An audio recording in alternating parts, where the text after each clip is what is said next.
Un médecin refusa de soigner un garçon de 8 ans parce qu'il était le fils d'une pauvre serveuse. Quelques jours plus tard, il découvrit que quelque chose de terrifiant se passait dans sa maison et il se rendit compte que sa décision avait failli coûter la vie au garçon. Avant de commencer l'histoire, n'oubliez pas de laisser un like et de vous abonner à la chaîne pour voir plus d'histoires comme celle-ci.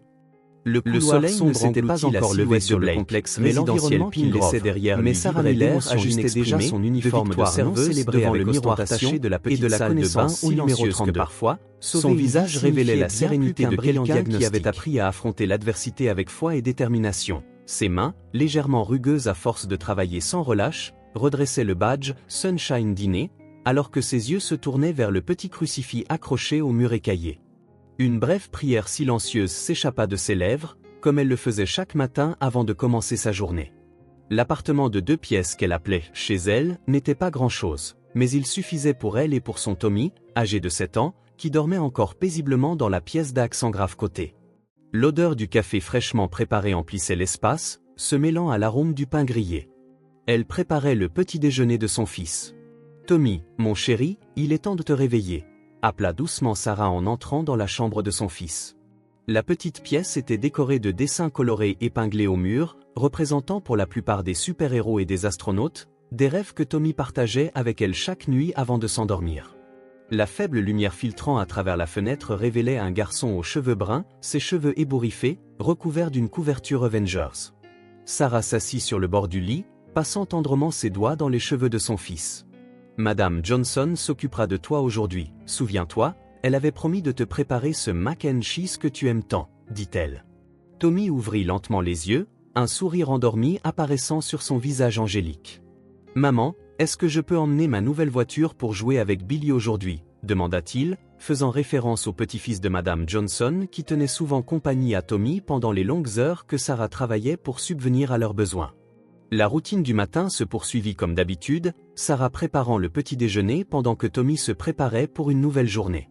La vieille télévision murmurait les nouvelles locales à faible volume, servant de fond sonore à leur conversation sur les plans de la journée. « N'oublie pas de faire tous tes devoirs avant d'aller jouer », ordonna Sarah en regardant son fils dévorer sa tartine à la confiture de fraises, et n'oublie pas de remercier Madame Johnson pour le déjeuner. L'appartement pouvait être modeste, mais il était imprégné de l'amour et du dévouement d'une mère qui travaillait sans relâche pour offrir à son fils une vie digne. Les murs fins ne pouvaient contenir le son des rires de Tommy qui résonnait dans l'espace, pendant qu'il racontait à sa mère un rêve amusant qu'il avait fait pendant la nuit. Sarah regarda l'horloge accrochée au mur de la cuisine, 6h45 du matin. Dans 15 minutes, elle devait partir pour attraper le premier des 2 bus qui la conduiraient au dîner du centre-ville. Son service commençait à 8 heures et elle ne pouvait pas se permettre d'être en retard. La directrice avait été claire sur les règles et elle avait besoin de ce travail plus que jamais, surtout après l'expiration de l'assurance santé de Tommy le mois précédent. En rangeant la boîte à lunch de son fils dans son sac à dos Avengers, Sarah se fit la promesse de revoir les papiers de l'assurance santé pendant sa pause déjeuner. Les heures supplémentaires qu'elle effectuait au dîner pouvaient affecter la couverture médicale de Tommy, et elle ne pouvait pas risquer de se retrouver sans assistance pour son fils. Ce n'était qu'une des nombreuses inquiétudes qui occupaient son esprit alors qu'elle jonglait avec les factures du mois.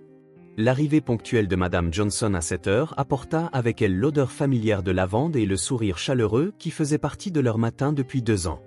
La femme de 65 ans était comme la grand-mère que Tommy n'avait jamais connue, le traitant avec une chaleur qui réchauffait le cœur de Sarah. « Ne t'inquiète pas, mon chéri, » dit Madame Johnson, remarquant l'expression inquiète sur le visage de Sarah, « tu es entre de bonnes mains.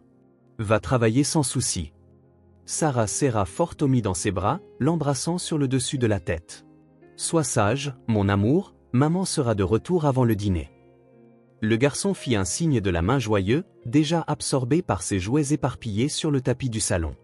La journée se déroulait normalement dans l'appartement de Madame Johnson. Tommy avait terminé ses devoirs et jouait maintenant dans le terrain de jeu du complexe résidentiel, sous l'œil vigilant de la vieille dame qui tricotait sur un banc à proximité. Le soleil de l'après-midi commençait à perdre de sa vigueur lorsque tout changea en quelques secondes. Le son des rires d'enfants fut remplacé par des cris. Tommy était tombé d'une hauteur considérable, mais contrairement à ce que l'on aurait pu attendre, il ne pleurait pas, ne montrait aucun signe de douleur. Madame Johnson courut vers lui, le cœur battant à tout rompre, le trouvant assis sur le sol, regardant curieusement les égratignures sur ses bras. « Tommy, mon Dieu, Tommy !» La voix de Madame Johnson se brisa, haletante, alors qu'elle s'agenouillait auprès du garçon tombé. Les autres garçons formaient un demi-cercle silencieux, leurs yeux grands ouverts et fixés sur la scène. Tommy était étalé sur le sable sale, un bras blessé, de profondes égratignures sur les genoux et les coudes.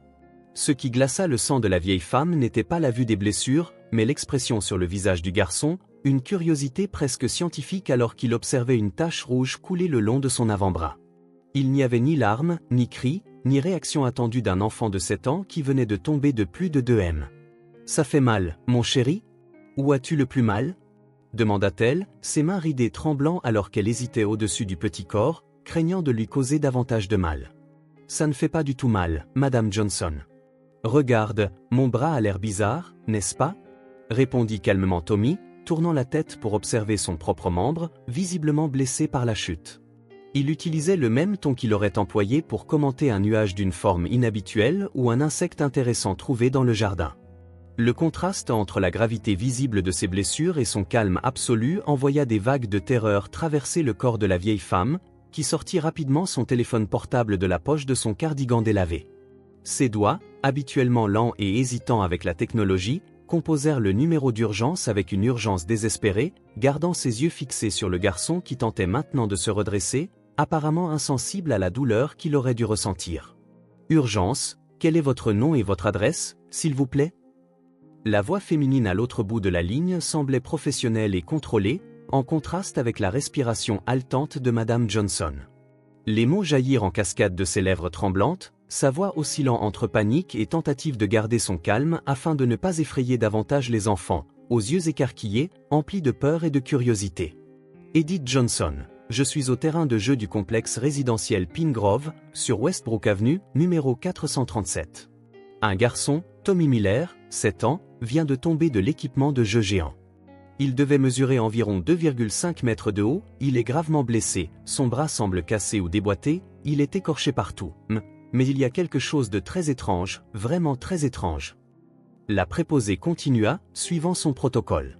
Sa voix entraînée posait des questions pour extraire les informations essentielles au milieu du chaos émotionnel. L'enfant est-il conscient? Peut-il respirer normalement? Y a-t-il des saignements abondants quelque part? Madame Johnson confirma que, oui, Tommy était conscient, respirait normalement, et que le saignement ne semblait pas sévère, mais sa voix se brisa en essayant d'expliquer ce qui la troublait réellement. Il agit comme si de rien n'était. Il ne pleure pas, ne se plaint pas de douleur, il regarde son bras blessé avec curiosité, comme s'il regardait un dessin animé intéressant à la télé. Je n'ai jamais rien vu de tel de toute ma vie. Il y a quelque chose de terriblement anormal chez ce garçon. Un bref silence lourd suivit ces paroles, comme si la préposée elle-même était en train de digérer l'étrangeté de la situation. Lorsque la voix reprit, une urgence différente se fit entendre dans son ton. « Madame, ne bougez pas l'enfant. Une ambulance est en route vers votre emplacement dès maintenant. Gardez-le allongé, parlez-lui pour le maintenir conscient, mais ne le laissez pas se lever ou essayer de bouger son bras. Restez en ligne avec moi jusqu'à l'arrivée de l'aide. » Madame Johnson hocha la tête, oubliant un instant qu'elle ne devait pas être vue par la préposée, puis murmura son accord en se tournant vers Tommy, qui touchait désormais curieusement l'une des profondes égratignures sur son genou.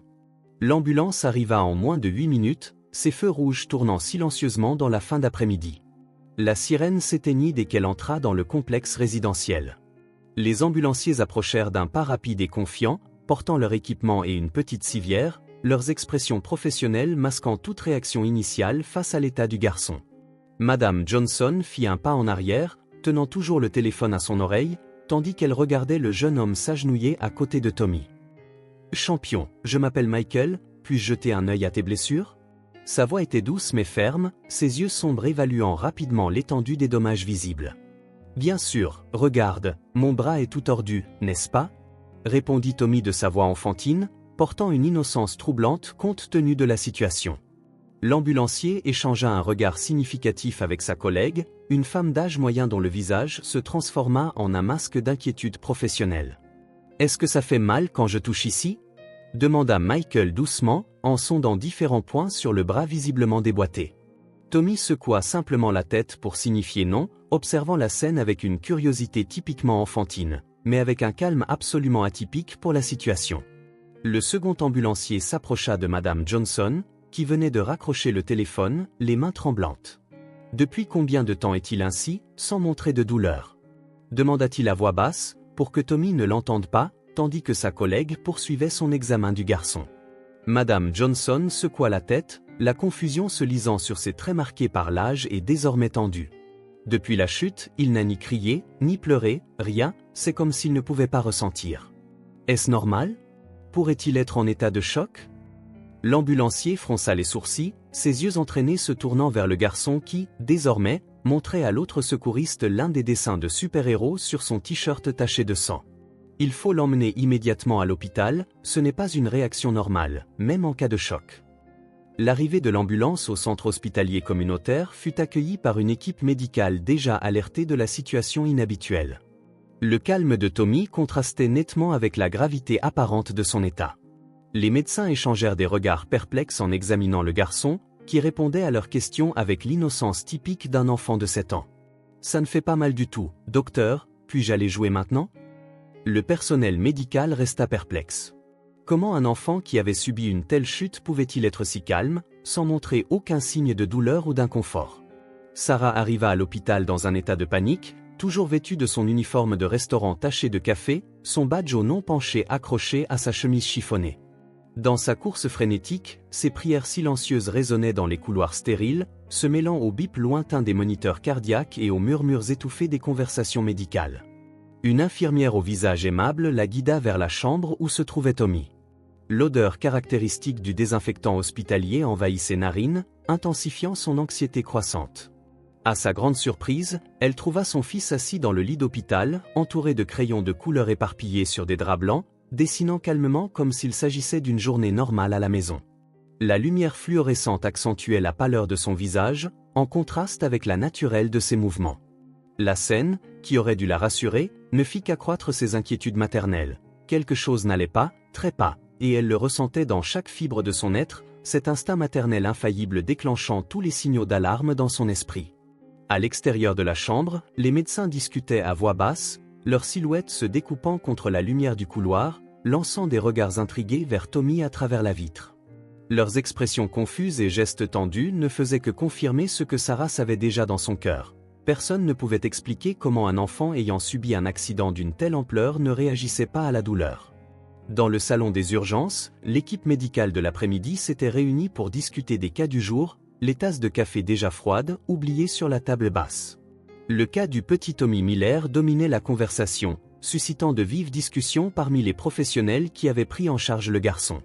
Le docteur Phillips, médecin réside de 2e année, feuilletait à plusieurs reprises les notes qu'il avait prises lors de l'examen, tandis que sa supérieure, le docteur Cameron, écoutait attentivement les rapports des infirmières ayant participé au traitement initial. « J'ai vu des cas d'enfants qui mettent du temps à manifester la douleur à cause du choc de l'accident », commenta le docteur Cameron en ajustant ses lunettes à monture dorée alors qu'elle analysait les premières radiographies arrivées, mais je dois avouer que le calme de ce garçon est quelque chose de particulier.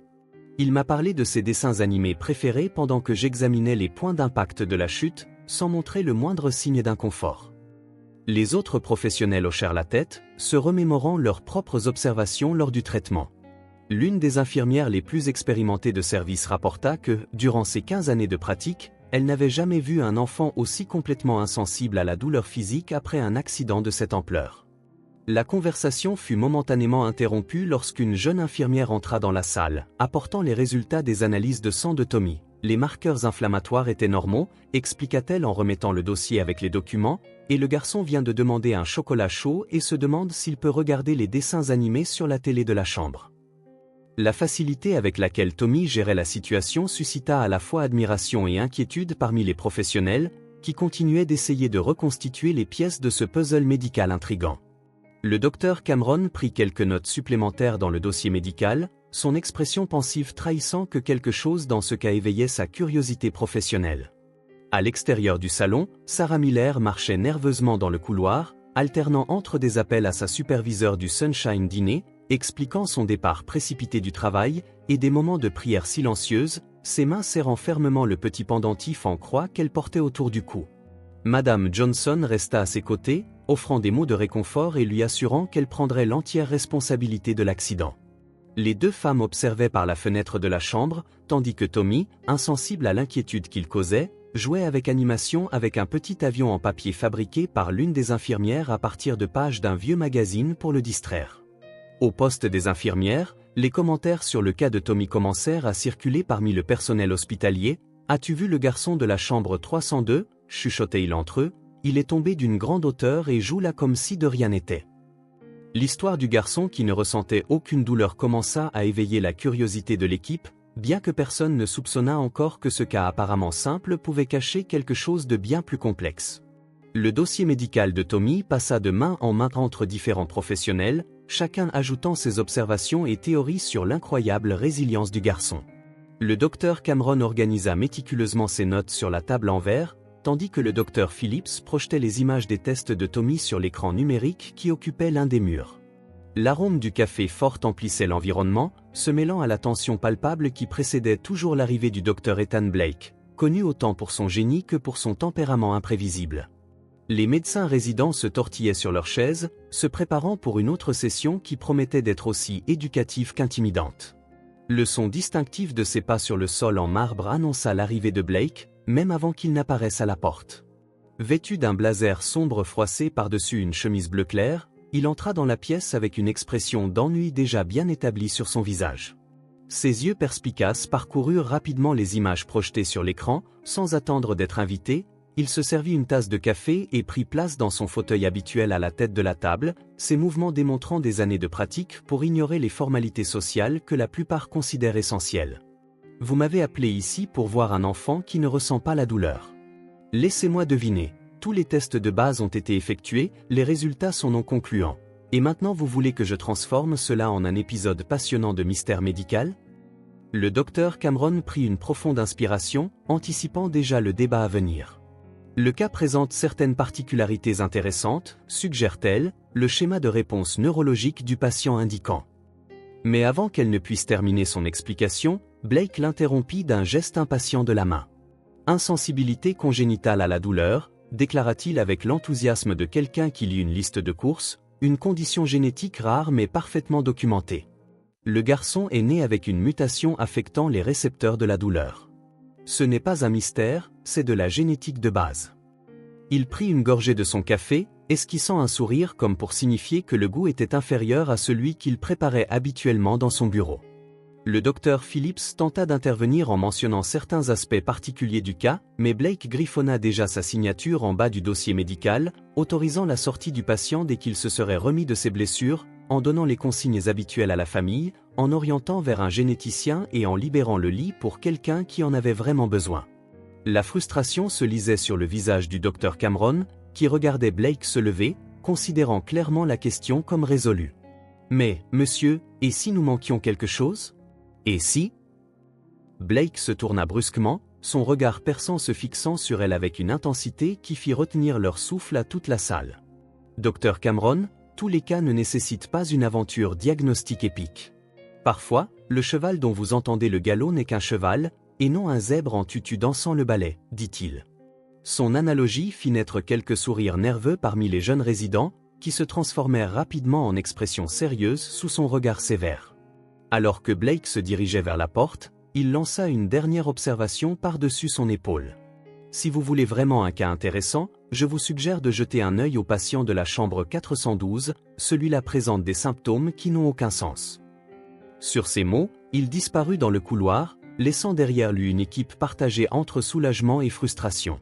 Le docteur Cameron commença à rassembler ses documents, consciente qu'elle devrait, pour l'instant, accepter la décision de Blake. Le cas de Tommy Miller serait classé comme un autre exemple d'une condition rare mais diagnosticable, sans investigation supplémentaire ni complication. Personne dans la salle n'aurait pu imaginer qu'en quelques jours, il regretterait de n'avoir pas prêté plus d'attention aux petits détails qui semblaient désormais si insignifiants.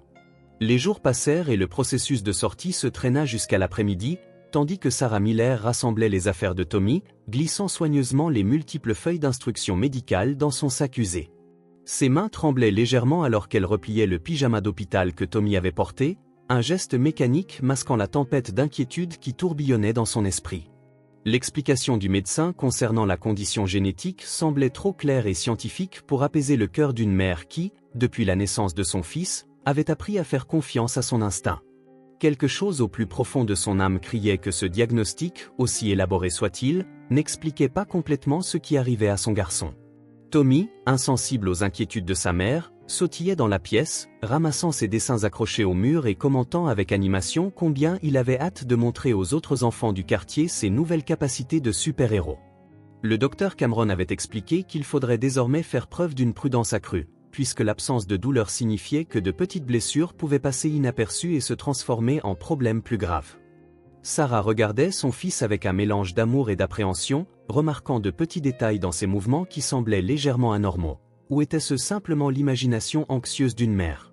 La manière dont il favorisait parfois une jambe par rapport à l'autre, le léger tremblement dans ses mains lorsqu'il tenait ses crayons de couleur. Des détails subtils que les médecins avaient jugés insignifiants. L'infirmière en charge de la sortie remarqua l'hésitation de Sarah alors qu'elle signait les derniers documents. « Madame Miller, tout va bien ?» demanda-t-elle doucement, posant une main réconfortante sur l'épaule de la mère bouleversée. Sarah tenta de sourire, mais le geste ne parvint pas à adoucir ses yeux inquiets. « C'est juste, je n'arrive pas à expliquer, j'ai le sentiment que nous manquons quelque chose d'important, » confessa-t-elle à voix basse pour que Tommy ne l'entende pas. « Les enfants sont plus résistants qu'on ne le pense, » répondit l'infirmière avec un sourire rassurant, répétant les mots qu'elle avait souvent adressés à d'autres parents inquiets. Mais Sarah ne pouvait se défaire de ce sentiment persistant d'inquiétude, grandissant dans sa poitrine comme une sombre prémonition qui refusait de se taire. Le chemin vers la sortie de l'hôpital semblait interminable, chaque pas résonnant dans les couloirs tandis que Sarah tenait fermement la main de Tommy, le sac lourd de papiers et d'instructions pesant sur son autre bras. Madame Johnson les attendait dans le hall, le visage marqué par la fatigue et l'inquiétude des derniers jours, mais arborant toujours ce sourire chaleureux qui signifiait tant pour la famille Miller. « Sarah, ma chère, laisse-moi t'aider avec ces affaires », proposa la vieille dame, sentant le poids physique et émotionnel que portait la jeune mère. Tommy courut vers sa gardienne pour la serrer dans ses bras, la bombardant d'histoires sur son aventure à l'hôpital, tandis que Sarah traînait quelques pas derrière, son esprit rejouant obsédément chaque détail des dernières 48 heures. Le soleil de fin d'après-midi projetait de longues ombres sur le parking de l'hôpital, alors que le trio se dirigeait enfin vers l'arrêt de bus. Sarah regarda Tommy marcher devant elle, son cœur se serrant à chaque petit trébuchement ou mouvement irrégulier. Elle se rappela les mots du docteur Blake, entendus plus tôt, concernant certains cas trop simples pour mériter une attention particulière, résonnant dans son esprit mêlé à ses propres doutes et peurs. Une brise légère portait le son des rires de Tommy alors qu'il faisait semblant d'être un super-héros invincible, mais pour Sarah, chaque éclat de rire lui rappelait la vulnérabilité de son fils, même s'il ne ressentait pas la douleur. Alors qu'ils attendaient le bus qui les ramènerait au complexe résidentiel Pingrove, Sarah serra la croix qu'elle portait autour du cou et murmura une prière silencieuse. Cet instinct maternel, cette voix intérieure qui ne l'avait jamais trompée auparavant, ne cessait de lui avertir que quelque chose de plus sérieux se profilait à l'horizon. C'était comme si l'univers voulait lui dire que ce ne serait pas la dernière fois qu'il franchirait les portes de cet hôpital. Loin de là, le bureau de la directrice Victoria Henshaw dégageait une aura de pouvoir et de sophistication, ses murs ornés de panneaux en bois sombre et de diplômes disposés de façon stratégique. Le son rythmique des pas d'Ethan Blake résonnait dans le couloir avant qu'une irruption sans frapper dans le bureau, ignorant complètement la secrétaire qui tentait d'annoncer son arrivée. La directrice Henshaw leva les yeux d'un tas de papier, son visage se durcissant dans une expression de mécontentement contenue qu'elle réservait spécialement pour lui. La tension entre les deux était presque palpable, chargée du poids d'innombrables affrontements passés et de désaccords non résolus sur la gestion du département par Blake. « Dr Blake, quelle agréable surprise !» commenta Henshaw d'un ton poli masquant une irritation évidente. « Je viens de recevoir 3 plaintes supplémentaires à propos de votre refus de prendre en charge des cas que vous jugez inintéressants.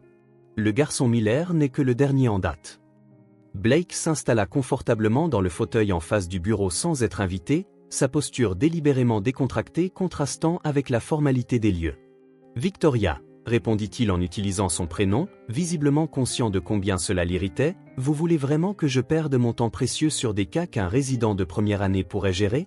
Ce gamin présente une condition génétique bien documentée, point final. » La conversation éclata en un affrontement de personnalité et de philosophie sur la pratique de la médecine. Cet hôpital n'existe pas uniquement pour satisfaire votre besoin de résoudre des énigmes médicales complexes, Blake, chaque patient mérite les meilleurs soins possibles, pas seulement ceux qui vous stimulent intellectuellement, répliqua Henshaw, ces mots précis pesant avec des années de frustration accumulées face au comportement du médecin. Blake répondit avec ce sourire sardonique qu'il arborait toujours lorsqu'il s'apprêtait à lancer une remarque particulièrement cinglante, et c'est exactement pour cela que nous avons des dizaines de médecins parfaitement médiocres pour gérer ces cas parfaitement médiocres. Mon talent est mieux utilisé dans des situations qui requièrent véritablement une expérience et une brillance extraordinaires.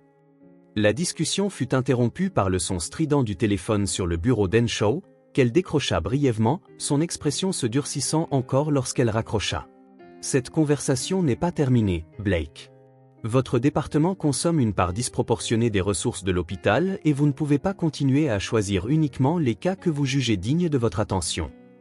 Blake se leva déjà, se dirigeant vers la porte avec la même arrogance avec laquelle il était entré. Bien sûr, Victoria, ce n'est jamais terminé, commenta-t-il par-dessus son épaule, sa voix arborant ce ton amusé qui l'exaspérait toujours. Mais tant que vous aurez besoin de mes taux de réussite pour maintenir le prestige de cet hôpital, nous continuerons à avoir ces charmantes réunions. Quelques minutes plus tard, Nathan Ellis retrouva Blake dans son bureau, où le médecin plus âgé était confortablement installé dans son fauteuil en cuir, s'amusant avec un puzzle métallique mécanique complexe tout en consultant un article médical sur sa tablette. Le bureau, avec ses stores toujours fermés et un éclairage volontairement tamisé, reflétait parfaitement la personnalité de son occupant, un environnement qui décourageait les visiteurs indésirables et les conversations inutiles. Nathan, cependant, était l'une des rares personnes à oser franchir la frontière invisible que Blake érigeait entre lui et le reste du monde, apportant avec lui le dossier de Tommy Miller et ce sourire caractéristique qui désarmait même les patients les plus difficiles. « Tu sais, Blake », commença Nathan en s'asseyant dans le fauteuil en face du bureau sans attendre d'être invité, ce gamin qui a été sorti de la chambre 302 a quelque chose d'inhabituel. Ce n'est pas seulement son insensibilité à la douleur, il y a d'autres signes qui ne correspondent pas au diagnostic standard. Blake interrompit sa manipulation du puzzle, lançant un regard interrogateur à son collègue plus jeune. « Ton aptitude à transformer l'évidence en mystère est presque attachante. Quelle est la prochaine grande découverte? Que la grippe provoque des éternuements ?» Nathan garda son calme, habitué au sarcasme tranchant de Blake. « Je suis sérieux, il y a quelque chose dans les yeux de sa mère. Elle sait. » Son regard dit qu'elle sait que quelque chose ne va pas. Blake laissa échapper un rire sec. « Tu veux que je résolve tous les problèmes du monde?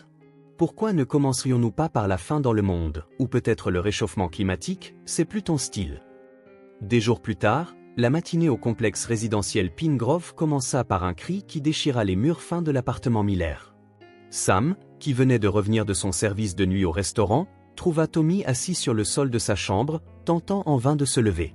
La faible lumière filtrant par la fenêtre révéla le visage confus et apeuré du garçon, si différent de son expression habituellement joyeuse. « Maman, mes jambes ne veulent plus marcher », marmonna-t-il, sa voix teintée de peur.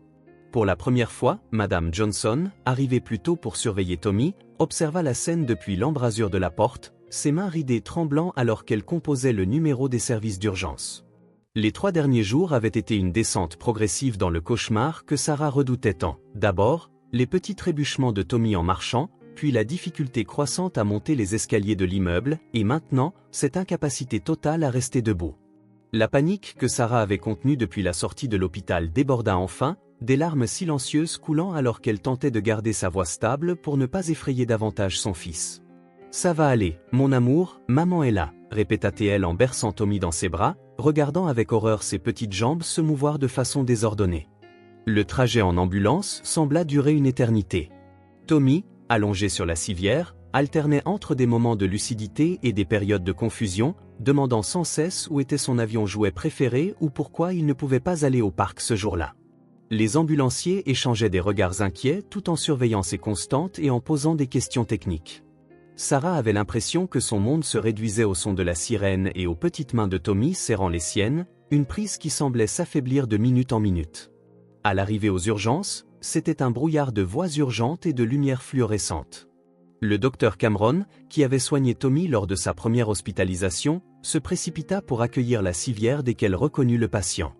Le contraste entre le garçon souriant qu'elle avait laissé partir quelques jours auparavant et l'enfant confus et affaibli devant elle était stupéfiant. « Tommy, peux-tu me serrer la main » demanda le docteur d'un ton professionnel, masquant sa préoccupation grandissante.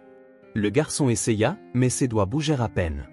Sarah observa chaque test, chaque réaction, son cœur se serrant lorsque Tommy ne pouvait pas indiquer le nombre de doigts que le docteur lui montrait ou lui dire quel jour nous étions. Les infirmières se précipitaient, entrant et sortant, collectant échantillons de sang et branchements de moniteurs. Tommy, qui avait toujours affronté les procédures médicales avec curiosité et bonne humeur, semblait désormais perdu dans son propre monde, ses yeux vitreux fixés sur un point lointain du plafond. « Maman, pourquoi tout tourne-t-il » demanda-t-il à un moment, sa petite voix apeurée transperçant le cœur de Sarah. Madame Johnson resta dans un coin de la pièce, ses prières silencieuses se mêlant au bip régulier des moniteurs cardiaques. La détérioration était visible à chaque heure qui passait. Les résultats préliminaires des tests commencèrent à affluer, chacun ajoutant à l'inquiétude gravée sur le visage de l'équipe médicale.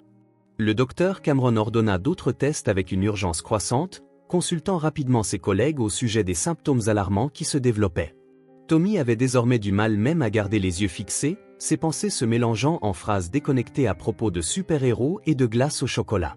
Sarah serra sa main fermement, comme si, par ce contact, elle pouvait empêcher son fils de s'éloigner davantage d'elle. Dans un moment de clarté, Tommy regarda sa mère avec ses grands yeux bruns qui faisaient toujours fondre son cœur. « Maman, je ne sens vraiment pas où tu me tiens », dit-il, sa voix trahissant une confusion qui allait au-delà de la simple absence de douleur. Sarah déglutit la boule dans sa gorge, forçant un sourire tandis qu'elle caressait les cheveux humides de son fils. Le docteur Cameron, observant l'interaction, prit rapidement note dans le dossier. La perte de sensation s'étendait au-delà des récepteurs de la douleur, un développement qui contredisait complètement le diagnostic initial d'une simple condition génétique. Dans la salle de réunion d'urgence, le docteur Cameron étala une série de tests sur la table en verre, ses mains tremblant légèrement alors qu'elle comparait les résultats les plus récents avec ceux d'il y a 3 jours. Les lumières fluorescentes accentuaient les profondes cernes sous ses yeux, résultat d'heures ininterrompues de surveillance de l'état déclinant de Tommy. Le docteur Phillips fit irruption, portant une nouvelle série de résultats de laboratoire qui ne firent que confirmer leurs pires craintes. La progression des symptômes défiait complètement le diagnostic initial d'une simple mutation génétique, et la peur dans les yeux des 2 médecins reflétait la gravité de la situation qui se déroulait devant eux. Les niveaux d'enzymes musculaires augmentent de façon exponentielle, expliqua le docteur Phillips, sa voix trahissant la frustration et l'inquiétude qu'il ressentait. L'IRM montre des signes d'inflammation progressive du système nerveux périphérique et les tests de conduction nerveuse indiquent une dégradation accélérée des fibres nerveuses. Cela n'est pas compatible avec une condition génétique stable. Le docteur Cameron hocha gravement la tête, ses yeux fixés sur les images qui montraient, en nuances de gris et de blanc, le système nerveux de Tommy attaqué par un ennemi invisible et encore inconnu. Le lourd silence dans la pièce n'était rompu que par le doux bourdonnement de la climatisation et le son lointain des moniteurs cardiaques dans le couloir. Une infirmière expérimentée entra dans la pièce, apportant les dernières notes sur les signes vitaux de Tommy. Sa température augmente progressivement, docteur, et la confusion mentale s'aggrave. Il avait demandé 3 fois en 10 minutes où il se trouvait et ne reconnaissait pas Madame Johnson lorsqu'elle l'appelait. Chaque nouvelle information était comme un poids supplémentaire sur les épaules de l'équipe médicale qui regardait, impuissante, se dessiner un tableau bien plus sombre. Le docteur Cameron passa ses mains sur son visage fatigué, son esprit passant en revue obsessionnellement chaque détail du cas, cherchant désespérément quelque chose qu'ils auraient pu manquer, un indice qui pourrait expliquer pourquoi un enfant apparemment stable plongeait rapidement dans un état aussi critique. Le docteur Phillips projeta une série de graphiques sur l'écran de la pièce montrant l'évolution des paramètres vitaux de Tommy au cours des dernières heures. Les lignes se déplaçant de manière constante dans la mauvaise direction racontaient une histoire alarmante d'un jeune corps combattant quelque chose que les médecins ne pouvaient toujours pas identifier. La perte de sensibilité s'étend au-delà des récepteurs de la douleur, expliqua-t-il en pointant du doigt un schéma du système nerveux. Cela affecte désormais la proprioception, l'équilibre et commence à compromettre les fonctions motrices de base. Ce n'est pas seulement une défaillance des récepteurs de la douleur, c'est une attaque systémique contre le système nerveux périphérique. Un jeune résident, qui venait de revenir de la chambre de Tommy, ajouta une autre pièce au puzzle inquiétant, il subit des épisodes de désorientation de plus en plus fréquents. Il y a 10 minutes, il a essayé d'attraper quelque chose dans l'air qui n'existait pas, convaincu que c'était son avion jouet. Le docteur Cameron ferma les yeux un instant, laissant le poids de cette information s'imprégner. La progression des symptômes était alarmante, bien plus agressive que toute manifestation typique d'une condition génétique. Le tableau clinique évoluait d'une manière qu'aucun des présents n'avait jamais observée au cours de leur carrière. Le son d'un message urgent sur le système de l'hôpital interrompit la discussion. Les derniers tests toxicologiques étaient arrivés et les résultats étaient tout aussi déconcertants. Aucun signe d'infection bactérienne ou virale, aucun marqueur auto-immun significatif, aucun signe d'exposition aux toxines courantes.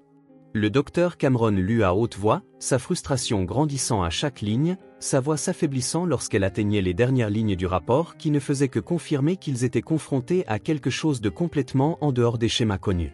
Le docteur Phillips compléta la pensée qui pesait lourdement dans l'air, nous devons admettre qu'il ne s'agit pas d'une condition génétique bénigne. Nous perdons ce garçon et nous ne savons pas pourquoi. L'équipe médicale se dispersa avec une nouvelle urgence dans ses pas, chacun se rappelant le poids de la connaissance que le temps s'écoulait pour Tommy Miller, alors qu'il marchait dans les couloirs de l'hôpital. Le son lointain des sanglots étouffés de Sarah résonnait comme un rappel douloureux de l'ampleur avec laquelle ils avaient sous-estimé la gravité de la situation. Le docteur Cameron s'arrêta un instant à la fenêtre de la chambre de Tommy, regardant le garçon qui avait désormais du mal à effectuer même les tâches les plus simples. Son esprit revenait à la décision de le renvoyer quelques jours plus tôt, et la culpabilité de ne pas avoir approfondi l'investigation des signes subtils que Sarah avait essayé de signaler pesait sur sa poitrine comme du plomb. Ethan Blake était dans son bureau, immergé dans la résolution d'un Rubik's Cube tout en analysant ses dossiers en cours, lorsque le son d'une discussion animée dans le couloir attira son attention. La voix du docteur Cameron se distinguait parmi les autres, discutant des derniers résultats des tests de Tommy Miller. Blake continua de manipuler méticuleusement le cube, mais ses oreilles captèrent chaque mot qui traversait les murs. La mention d'une dégénérescence neurologique progressive et d'une défaillance systémique inexpliquée fit figer ses doigts sur le puzzle coloré. Son intérêt professionnel atteignit enfin son paroxysme à travers les stores entr'ouverts de son bureau. Il observa le mouvement frénétique de l'équipe médicale transportant de nouvelles séries de tests et de résultats de laboratoire. Ses yeux aiguisés remarquèrent des détails que d'autres auraient pu manquer, le tremblement dans les mains du docteur Cameron lorsqu'elle tenait les images de l'IRM, l'attention sur le visage du docteur Phillips alors qu'il consultait les derniers signes vitaux, l'urgence des infirmières courant avec le matériel d'urgence. Blake posa le cube sur le bureau et se leva lentement, son expression passant de l'ennui à une curiosité intense. L'affaire qu'il avait jugée banale commençait à se révéler comme quelque chose de bien plus complexe et difficile. Sans un mot, Blake se dirigea vers le panneau d'affichage du couloir où une série des tests de Tommy était disposée chronologiquement. Ses yeux parcoururent rapidement les résultats, son esprit agile commençant à établir des connexions que personne d'autre n'avait remarquées. Un petit sourire presque imperceptible apparut au coin de ses lèvres, le genre de sourire que son équipe connaissait bien, le signe qu'une énigme vraiment intrigante avait capté son intérêt. « Intéressant », murmura-t-il en se touchant le visage pensivement. « Très intéressant ». D'un geste décisif, Blake arracha les tests du panneau et se dirigea vers la chambre de Tommy, laissant derrière lui une équipe médicale à la fois soulagée et appréhensive, sachant que l'affaire venait de prendre une tournure nouvelle et imprévisible. Nathan Ellis observa avec un sourire discret tandis que Blake examinait de manière obsessionnelle les scans de Tommy, maintenant éparpillés sur la table de la salle de réunion. L'atmosphère était imprégnée de ce silence caractéristique qui accompagnait toujours les moments d'intense concentration du médecin plus âgé.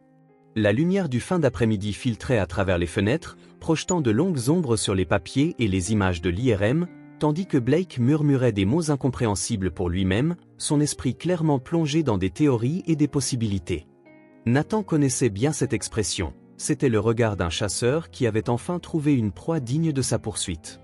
Les mains dans les poches de son manteau de laboratoire et s'appuyant nonchalamment contre le cadre de la porte, Nathan rompit enfin le silence. « Regarde, une affaire difficile semble-t-il devenir intéressante pour toi maintenant, hein ?» Son ton était léger et provocateur, portant cette familiarité que seules des années de connaissance permettaient. Blake leva les yeux des examens pendant un moment, se touchant instinctivement les cheveux en traitant le commentaire, les coins de sa bouche se courbant légèrement, pas exactement un sourire, mais une expression que Nathan reconnut comme sa version particulière de l'amusement. Le moment d'échange silencieux entre les deux médecins portait des années d'histoire partagée, de taquinerie mutuelle et de respect voilé. « Ne confonds pas l'intérêt scientifique avec la charité, Ellis », répondit Blake, détournant son attention vers les images devant lui, mais le léger ton d'humour dans sa voix trahissait sa tentative de maintenir une façade d'indifférence. Nathan s'approcha de la table, ses yeux parcourant les examens avec une curiosité sincère. Bien sûr, un intérêt purement scientifique, rien à voir avec le fait que tu aies peut-être agi trop hâtivement la première fois, n'est-ce pas? Blake ignora la provocation, mais la façon dont ses doigts tambourinaient sur la table trahissait que le commentaire avait fait mouche. Le silence qui suivit était rempli seulement par le doux bourdonnement de la climatisation et le bruit lointain des moniteurs cardiaques, alors que les deux médecins partageaient ce moment de compréhension mutuelle concernant la complexité de l'affaire qui les attendait. Quelques heures plus tard, le département de diagnostic s'était transformé en un champ de bataille médical. Au cours des 12 dernières heures, Blake avait dirigé son équipe avec une précision militaire, ordonnant une batterie étendue de tests neurologiques qui transformaient le dossier médical de Tommy en une encyclopédie de termes médicaux et de résultats de laboratoire. Le tableau blanc dans son bureau était couvert d'hypothèses et de symptômes écrits de sa main anguleuse et précise, chaque nouvelle théorie étant méthodiquement testée et jusqu'à présent écartée. L'équipe alternait entre le laboratoire et la chambre de Tommy, courant contre la montre alors qu'ils observaient la détérioration progressive du garçon. Sarah resta aux côtés de son fils, son regard passionné suivant chaque nouvelle procédure avec un mélange d'espoir et d'appréhension. Tommy avait subi une série d'examens spécialisés, IRM avec contraste, ponction lombaire, test de conduction nerveuse, chacun promettant des réponses qui refusaient obstinément d'apparaître.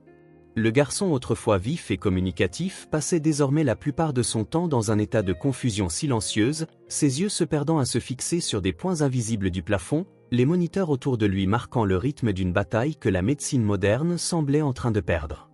Blake initia un traitement empirique avec une combinaison de médicaments neuroprotecteurs et d'anti-inflammatoires puissants, son esprit calculant les dosages et les interactions possibles alors qu'il observait les réactions de Tommy à travers la vitre des soins intensifs.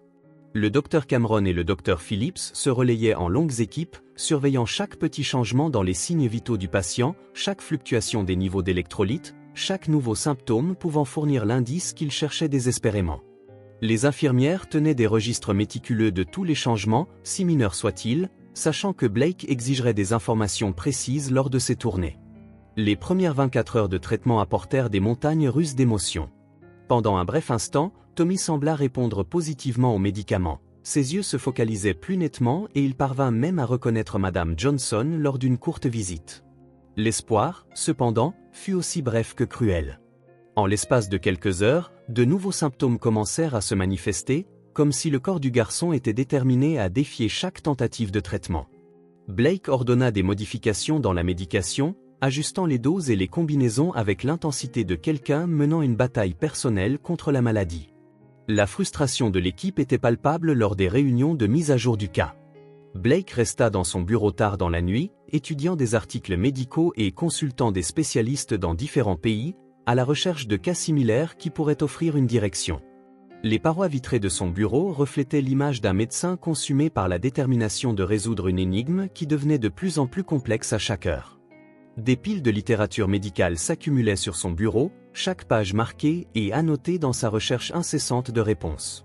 Tommy poursuivait sa descente inexorable. Les médicaments qui auraient dû protéger son système nerveux semblaient n'avoir aucun effet, comme s'il combattait le mauvais ennemi. Sarah regardait, impuissante, son fils perdre progressivement davantage de fonctions motrices. Le garçon qui aimait dessiner des super-héros ne pouvait désormais à peine tenir un crayon, ses doigts refusant d'obéir aux commandes basiques de son cerveau. Les prières chuchotées par sa mère se mêlaient au bip constant des moniteurs, créant une symphonie douloureuse d'espoir et de désespoir. Le matin dans la chambre des soins intensifs commença par un cri qui glaça le sang de tous les présents. « Maman, il se fait sombre !» La voix de Tommy sonnait effrayée, ses petites mains cherchant dans l'air quelque chose à agripper. Sarah, qui s'était endormie dans le fauteuil à côté du lit, se réveilla en sursaut.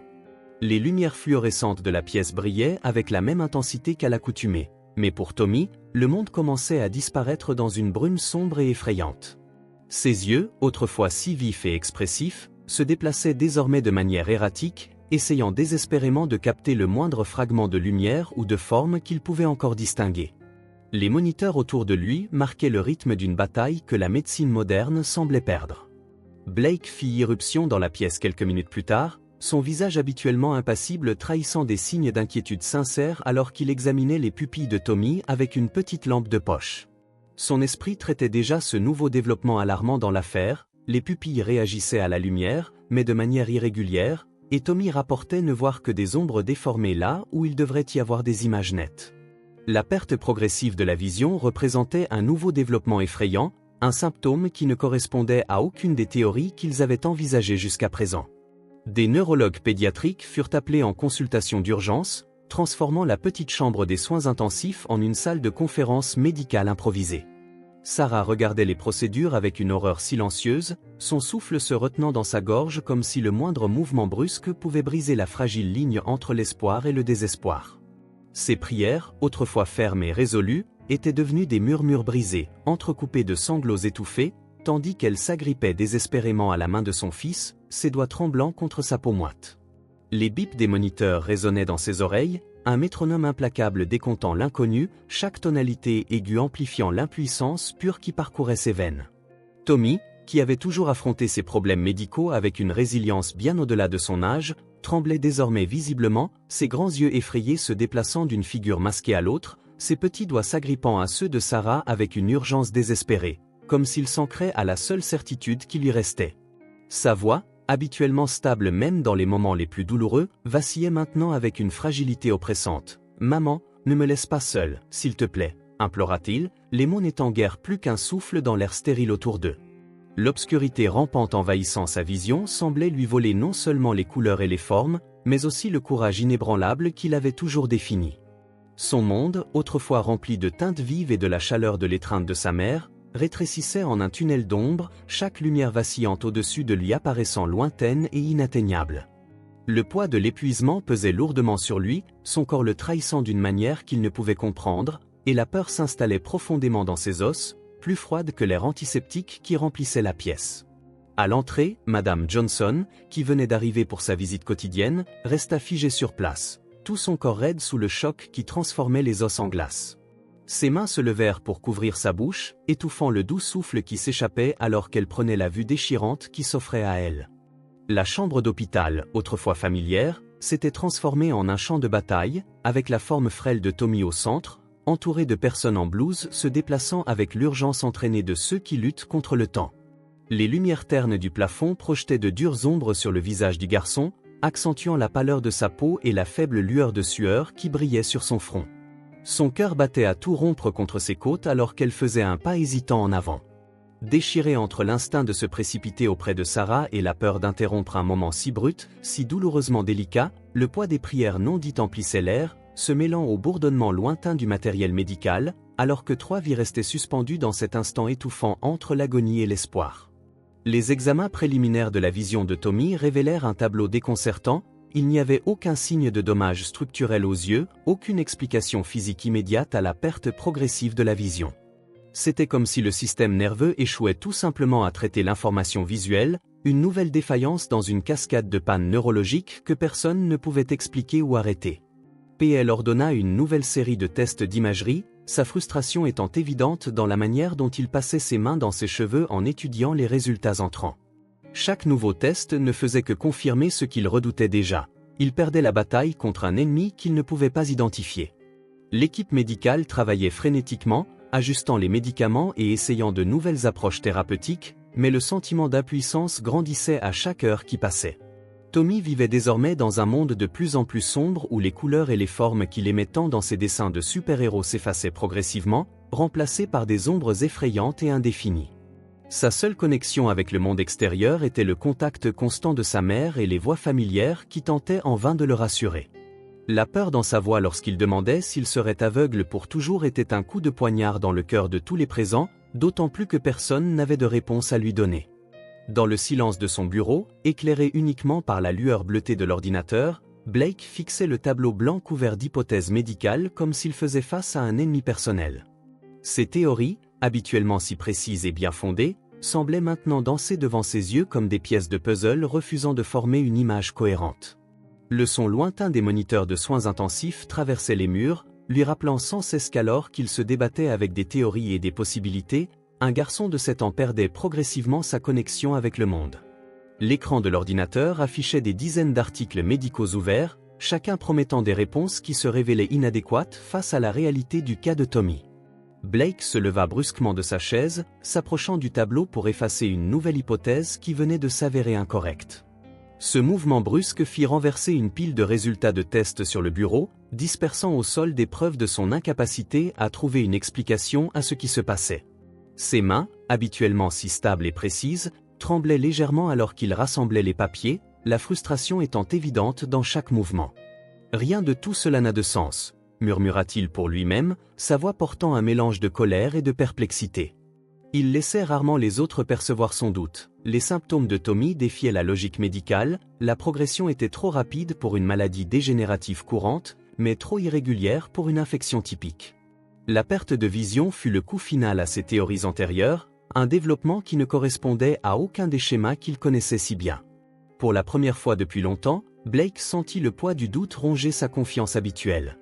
Le son de ses pas résonnait dans le bureau vide alors qu'il faisait les 100 pas, son esprit parcourant des possibilités de plus en plus improbables, cherchant désespérément une explication qui continuait à lui échapper comme du sable entre ses doigts.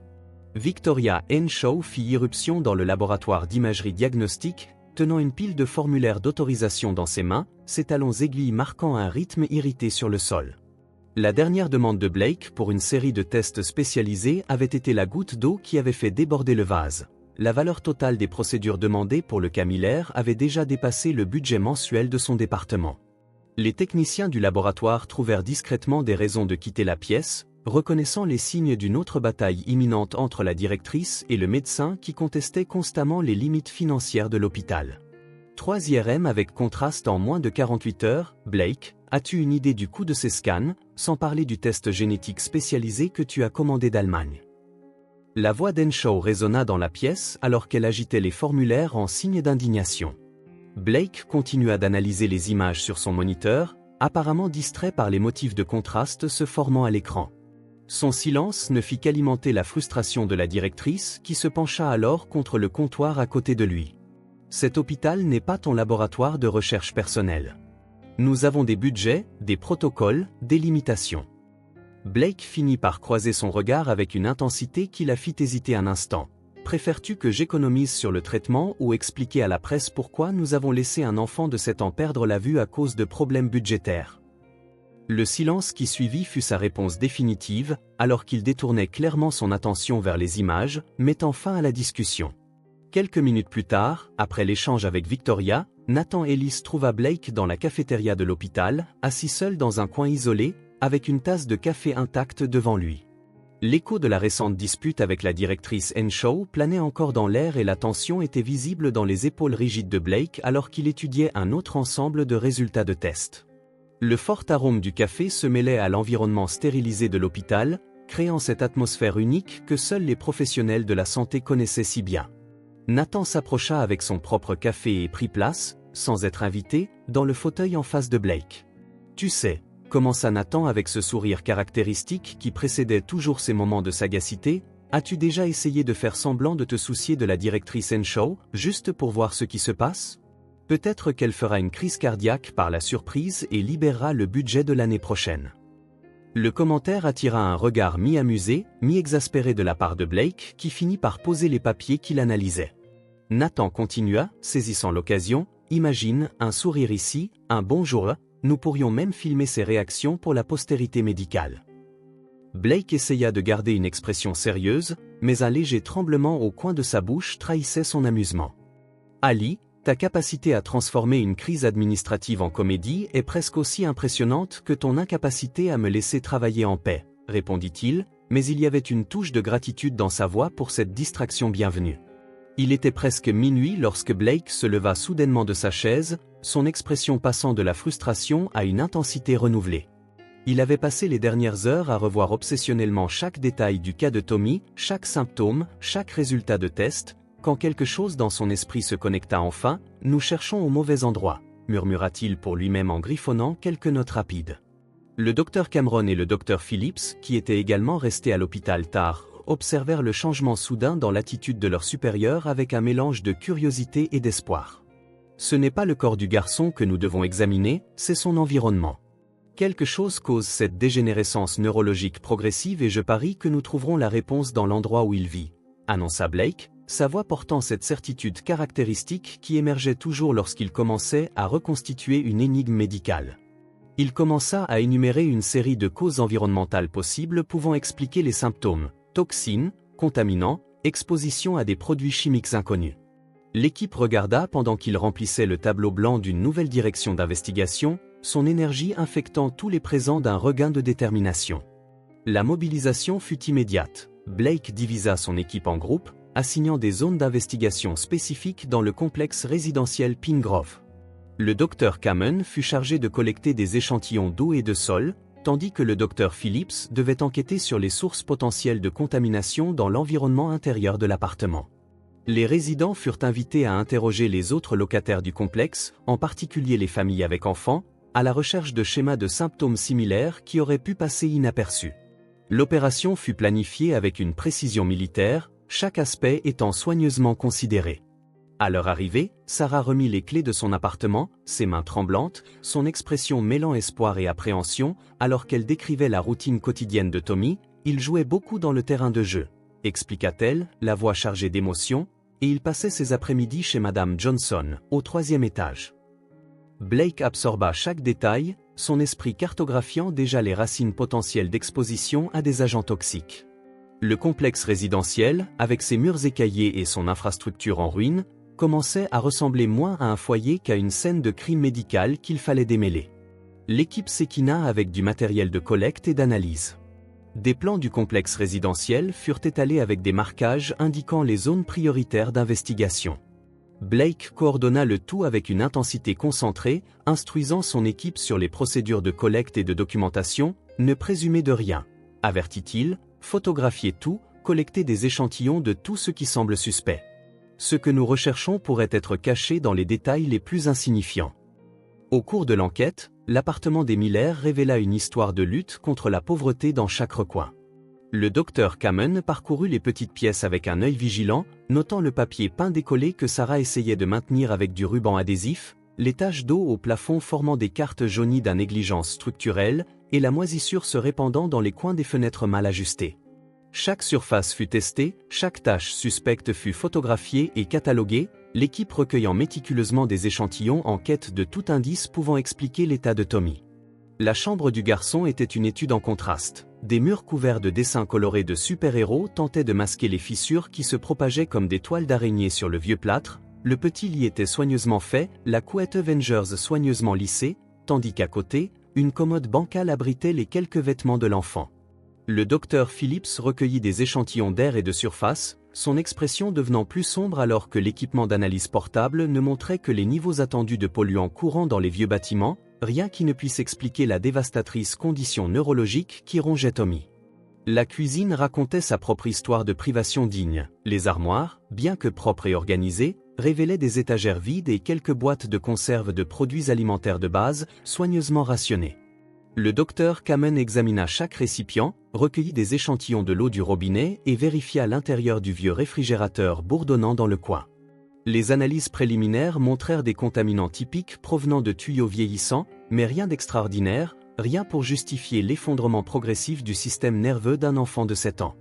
La frustration de l'équipe grandissait à chaque test négatif, chaque échantillon révélant seulement la pauvreté commune et non la cause qu'ils recherchaient désespérément. Le terrain de jeu où Tommy aimait jouer était un monument à la négligence urbaine. Un équipement rouillé grinçait sous la brise légère, des taches de rouille s'écoulaient sur le béton fissuré, et le bac à sable était mêlé de fragments de verre et de détritus. L'équipe recueillit des échantillons de sol, testa les surfaces métalliques de l'équipement et examina chaque recoin de l'espace commun.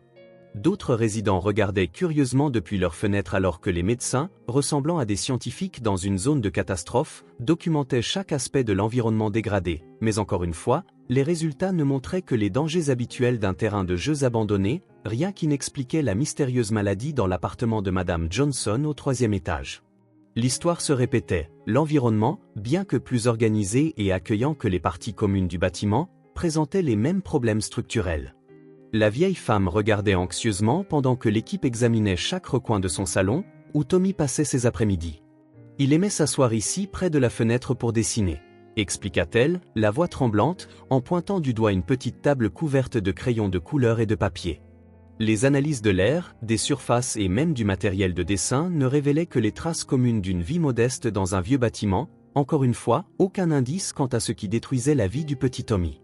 L'équipe se rassembla dans le parking du complexe résidentiel à la fin de la journée, portant des dizaines d'échantillons étiquetés et des pages de notes documentant la pauvreté systémique, mais sans réponse claire. Les visages fatigués reflétaient non seulement l'épuisement physique de l'enquête minutieuse, mais aussi le poids émotionnel de témoigner des conditions que tant de familles étaient contraintes de supporter. Le docteur Phillips examina les résultats préliminaires sur sa tablette, chaque donnée négative augmentant la frustration.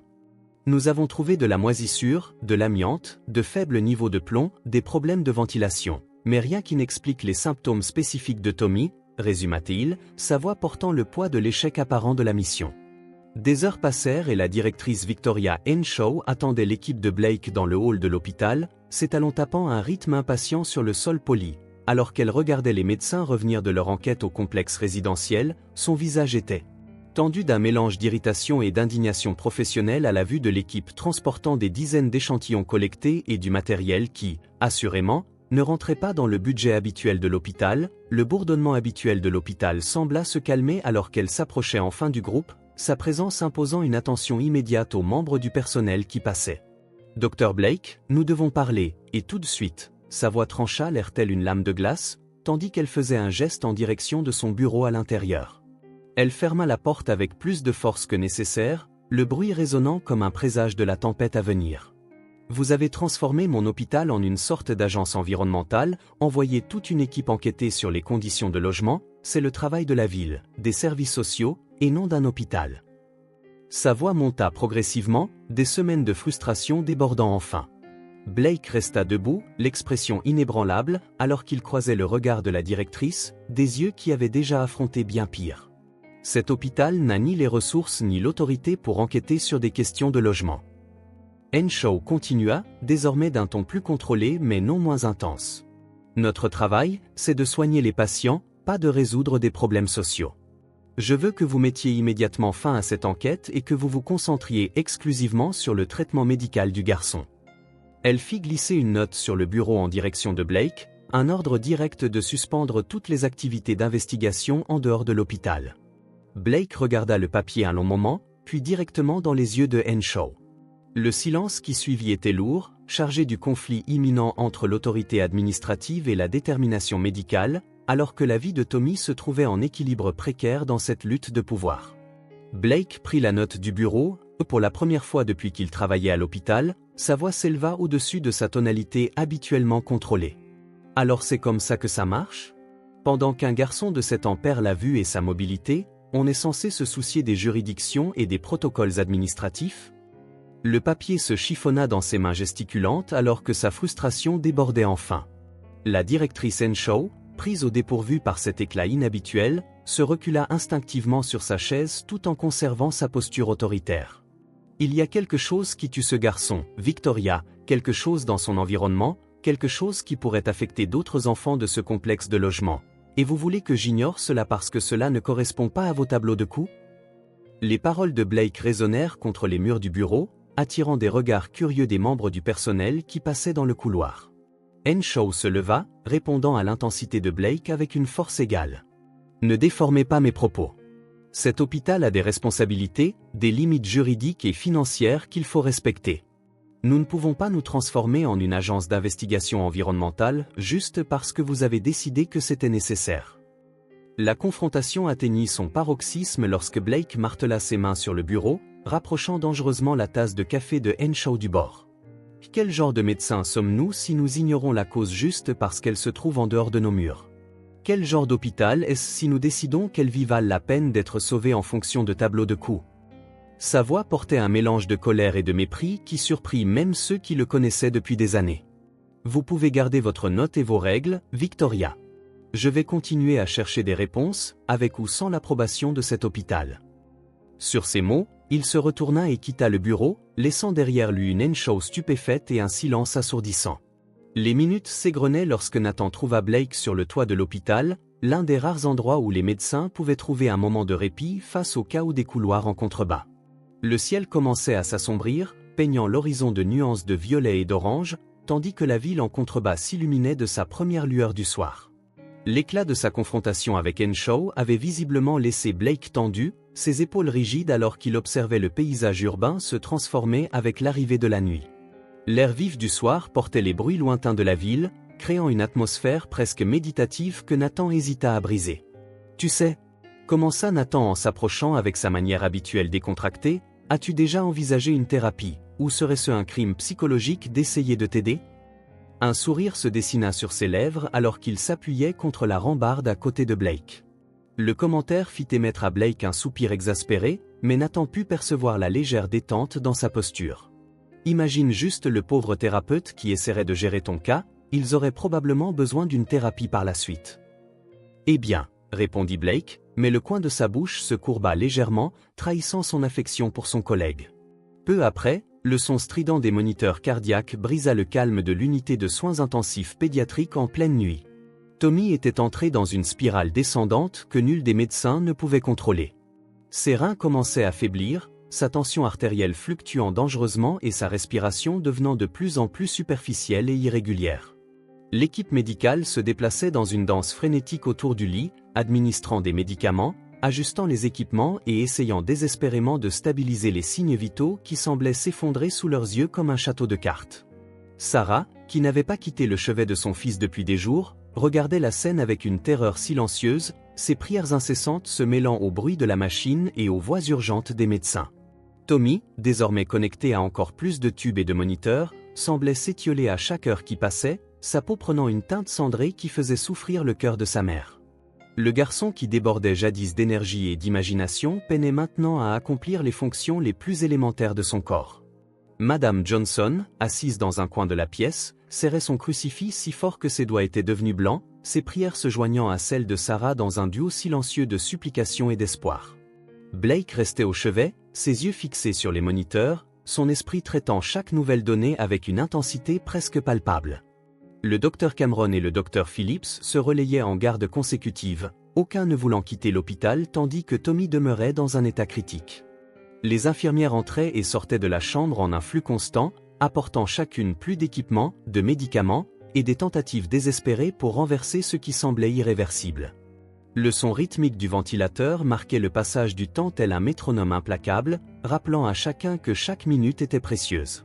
Les résultats des tests les plus récents peignaient un tableau encore plus sombre, le foie de Tommy commençait à montrer des signes de défaillance, ses valeurs de laboratoire flambaient dans toutes les mauvaises directions, sa température corporelle oscillait entre des extrêmes défiant toute tentative de régulation, et le système nerveux central, déjà gravement compromis, montrait des signes de détérioration accélérée.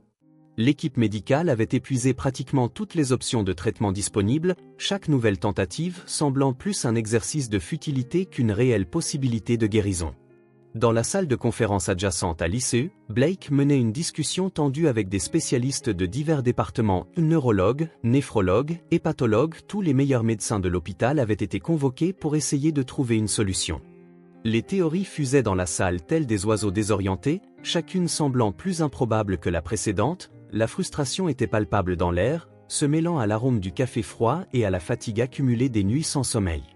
La médecine moderne, avec toute sa technologie et ses connaissances, semblait impuissante face à ce qui arrivait à Tommy. Sarah regardait à travers la vitre alors que les médecins débattaient, le cœur déchiré entre le besoin de garder espoir et la peur grandissante de perdre son fils à quelque chose que personne ne pouvait comprendre. Tommy avait cessé de parler depuis des heures, sa dernière demande ayant été celle de sa collection de dessins de super-héros qui ornait encore les murs de sa chambre à la maison. Les moniteurs poursuivaient leur son monotone d'alarme, chaque bip rappelant à tous présents que le temps s'écoulait rapidement et que, malgré tout le pouvoir et la promesse de la médecine, il existait parfois des mystères qu'elle ne pouvait élucider. La chambre de l'ICU fut plongée dans un lourd silence lorsque les médecins sortirent enfin, laissant Sarah seule avec Tommy et Madame Johnson. Les moniteurs continuaient de marteler leur signal électronique, marquant chaque faible battement du cœur de son fils. Sarah regardait le visage pâle de Tommy, désormais presque méconnaissable sous le masque à oxygène et les tubes qui le maintenaient en vie, ses mains tremblant alors qu'elle ajustait la couverture Avengers sur le corps frêle de son garçon, un geste maternel qui semblait terriblement insuffisant face à la gravité de la situation. Le son de sa propre respiration haletante résonnait dans ses oreilles, se mêlant au bourdonnement constant des équipements médicaux. c'est lors d'une légère crise convulsive de Tommy qu'une chose en Sarah finit par se briser, ou le petit spasme de son enfant, si vulnérable dans ce lit trop grand pour son corps minuscule, fut la goutte d'eau qui fit déborder le vase de sa résilience émotionnelle. Ses jambes fléchirent et elle s'effondra à genoux à côté du lit, ses mains agrippant si fort les barreaux métalliques que ses jointures blanchirent. Madame Johnson s'approcha pour la soutenir, mais Sarah n'entendit guère le réconfort dans ce contact sur son épaule.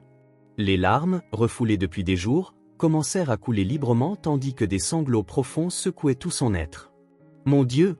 Sa voix débuta comme un murmure tremblant, gagnant progressivement en intensité tandis que les mots jaillissaient de son cœur brisé. « S'il vous plaît, ne prenez pas mon garçon, c'est tout ce que j'ai jamais eu. » Ces paroles se mêlaient aux sanglots, tandis que des années de foi protestante se manifestaient dans une supplique désespérée. Madame Johnson, émue par la scène, joignit ses propres prières à celles de Sarah, leurs voix s'entremêlant dans une harmonie de supplication maternelle. Le petit crucifix que Sarah portait toujours autour du cou était désormais serré entre ses mains, la délicate chaîne laissant des empreintes dans sa paume à force de la force de sa prise. Tommy n'est qu'un enfant. Mon Dieu, il a tant de rêves, tant de dessins à réaliser, ces super-héros ont encore besoin de lui. Sarah leva les yeux vers le plafond comme si elle pouvait voir directement à travers jusqu'aux cieux, ses mots s'écoulant tel un fleuve portant toute l'angoisse et l'amour d'une mère qui regarde, impuissante, son enfant lutter pour sa vie. Si vous devez prendre quelqu'un, prenez-moi à ma place, plutôt que lui. Je donnerai ma vie 1000 fois pour voir mon fils courir et jouer à nouveau. L'intensité de sa supplique emplit la pièce, transformant cet espace médical stérile en quelque chose d'approchant du sacré. Madame Johnson s'agenouilla auprès de Sarah, ses propres larmes silencieuses traçant des sillons sur son visage ridé. Les deux femmes formaient l'image d'une foi et d'un désespoir qui auraient brisé le cœur de tout observateur extérieur. Les infirmières qui passaient ralentirent instinctivement leurs pas, touchées par la scène qu'elles observaient à travers la vitre. Le son des prières pénétrait les fines parois, atteignant les couloirs où le personnel médical poursuivait inlassablement son travail, rappelant à tous qu'au-delà de la science et de la médecine existait une dimension d'espoir et de foi que ni les moniteurs ni les résultats d'analyse ne pouvaient mesurer. Sarah poursuivit sa veillée de prière, son corps épuisé soutenu uniquement par la force de sa foi et de son amour maternel. Les heures s'égrenaient, alternant entre des « s'il vous plaît » fervents et de lourds moments de silence, où seul le bruit des équipements médicaux rappelait que le temps continuait de s'écouler. Parfois, elle caressait le visage de Tommy ou ajustait ses cheveux, chaque toucher délicat accompagné d'une nouvelle vague de prières chuchotées. La chambre de l'ICU, avec ses murs blancs et son équipement intimidant, était devenue un sanctuaire improvisé où une mère menait sa propre bataille spirituelle pour la vie de son fils. À l'extérieur de la chambre de Tommy, Blake observait à travers la vitre la scène de dévotion entre mère et fils. Le son étouffé des prières de Sarah pénétrait les parois, se mêlant au bip monotone des moniteurs cardiaques qui marquaient la lutte de plus en plus difficile du garçon pour sa survie. Le médecin restait immobile, son reflet dans la vitre dévoilant une expression que peu avaient déjà vue, l'ombre du doute. Ces années d'expérience et de connaissance semblaient insignifiantes face au mystère qui engloutissait la vie de Tommy, une énigme qui, pour la première fois, le faisait douter de sa capacité à sauver un patient. Les derniers résultats d'analyse, épars dans ses mains, racontaient l'histoire d'un jeune corps en effondrement systématique. Blake avait déjà affronté des cas difficiles, des situations qui semblaient impossibles et pourtant il les avait résolues grâce à sa brillante capacité déductive. Mais cette fois c'était différent. Chaque théorie qu'il développait était rapidement invalidée par la progression implacable de la maladie de Tommy. Le temps pressait, pour la première fois de sa carrière, Blake ressentait le poids écrasant de la possibilité de l'échec. Le son des prières de Sarah résonnait dans ses oreilles, rappel constant que, bien au-delà des équations médicales et des diagnostics scientifiques, il existait une dimension profondément humaine en jeu, la vie d'un garçon de 7 ans qui comptait sur lui pour trouver des réponses. Les papiers tremblaient légèrement dans ses mains tandis que son esprit passait en revue chaque détail du cas, cherchant désespérément le moindre indice qui lui aurait échappé, le moindre schéma qu'il aurait ignoré. Le reflet dans la vitre ne montrait plus le médecin sarcastique et confiant que tout le monde connaissait, mais un homme confronté à ses propres limites, se demandant si, cette fois, le défi auquel il faisait face serait plus grand que sa capacité à le résoudre. Au loin, le son des prières de Sarah continuait, une supplique qui semblait désormais plus puissante que toutes les connaissances médicales dont il disposait. Nathan trouva Blake toujours debout devant la vitre de la chambre de Tommy, le regard fixé sur la scène de dévotion qui se déroulait de l'autre côté. Le couloir de l'ICU était silencieux à cette heure de la nuit, excepté le murmure lointain des prières de Sarah et le bruit constant des équipements médicaux. La lumière fluorescente du couloir projetait de longues ombres sur leurs silhouettes, créant une atmosphère presque surréaliste en ce moment de vulnérabilité partagée. Nathan, habituellement prêt avec une blague ou une remarque spirituelle, affichait une expression sérieuse, rarement montrée. « Tu regardes cette scène comme si tu voulais diagnostiquer la foi elle-même », commenta doucement Nathan en se plaçant à côté de Blake. Sa voix, dépouillée de son ton habituellement enjoué, portait une profondeur qui surprenait ceux qui ne le connaissaient que superficiellement. Blake resta silencieux, ses yeux toujours fixés sur la mère agenouillée à côté du lit de son fils. « Peut-être que tu ne crois pas, » continua Nathan, « mais elle a besoin de croire en quelque chose. Laisse-la y croire. » Les mots flottaient dans l'air entre eux, chargés d'une vérité qui transcendait leurs discussions médicales et scientifiques habituelles. Le silence qui suivit était différent des autres pauses habituelles de leur conversation. Il n'y avait ni tension ni attente d'une réponse sarcastique, seulement une compréhension mutuelle de la complexité du moment auquel il assistait. Le son des prières continuait de pénétrer la vitre, leur rappelant qu'au-delà de tous les protocoles médicaux et théories scientifiques, il existait une dimension de souffrance humaine qu'aucun manuel ne pouvait entièrement expliquer. Finalement, Blake détourna son regard de la vitre, croisant celui de son collègue avec une expression qui en disait plus que tous les mots. En ce moment, ils n'étaient pas simplement deux médecins discutant d'un cas, mais deux êtres humains reconnaissant les limites de leur propre compréhension face au mystère de la foi et du désespoir maternel. Plus tard, dans son bureau, Blake révisait pour la 1000e fois les photos du complexe Pine Grove, lorsqu'il fixa son regard sur un détail jusque-là passé inaperçu dans l'une des images de la cour de récréation.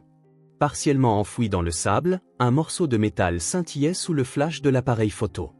Son esprit se mit à fonctionner à toute vitesse, reliant des points qui semblaient auparavant déconnectés. La cour de récréation se trouvait près d'une zone qui, il y a des décennies, avait été une zone industrielle. Les enfants y jouaient quotidiennement, respirant la poussière, ayant un contact direct avec un sol contaminé. Dans un élan soudain, Blake étala sur son bureau toutes les notes concernant les symptômes de Tommy. La perte progressive de sensibilité, les problèmes de coordination motrice, la détérioration de la vision, la confusion mentale. Ses mains tremblaient légèrement alors qu'il tapait frénétiquement sur son ordinateur, cherchant à confirmer la théorie qui se formait dans son esprit.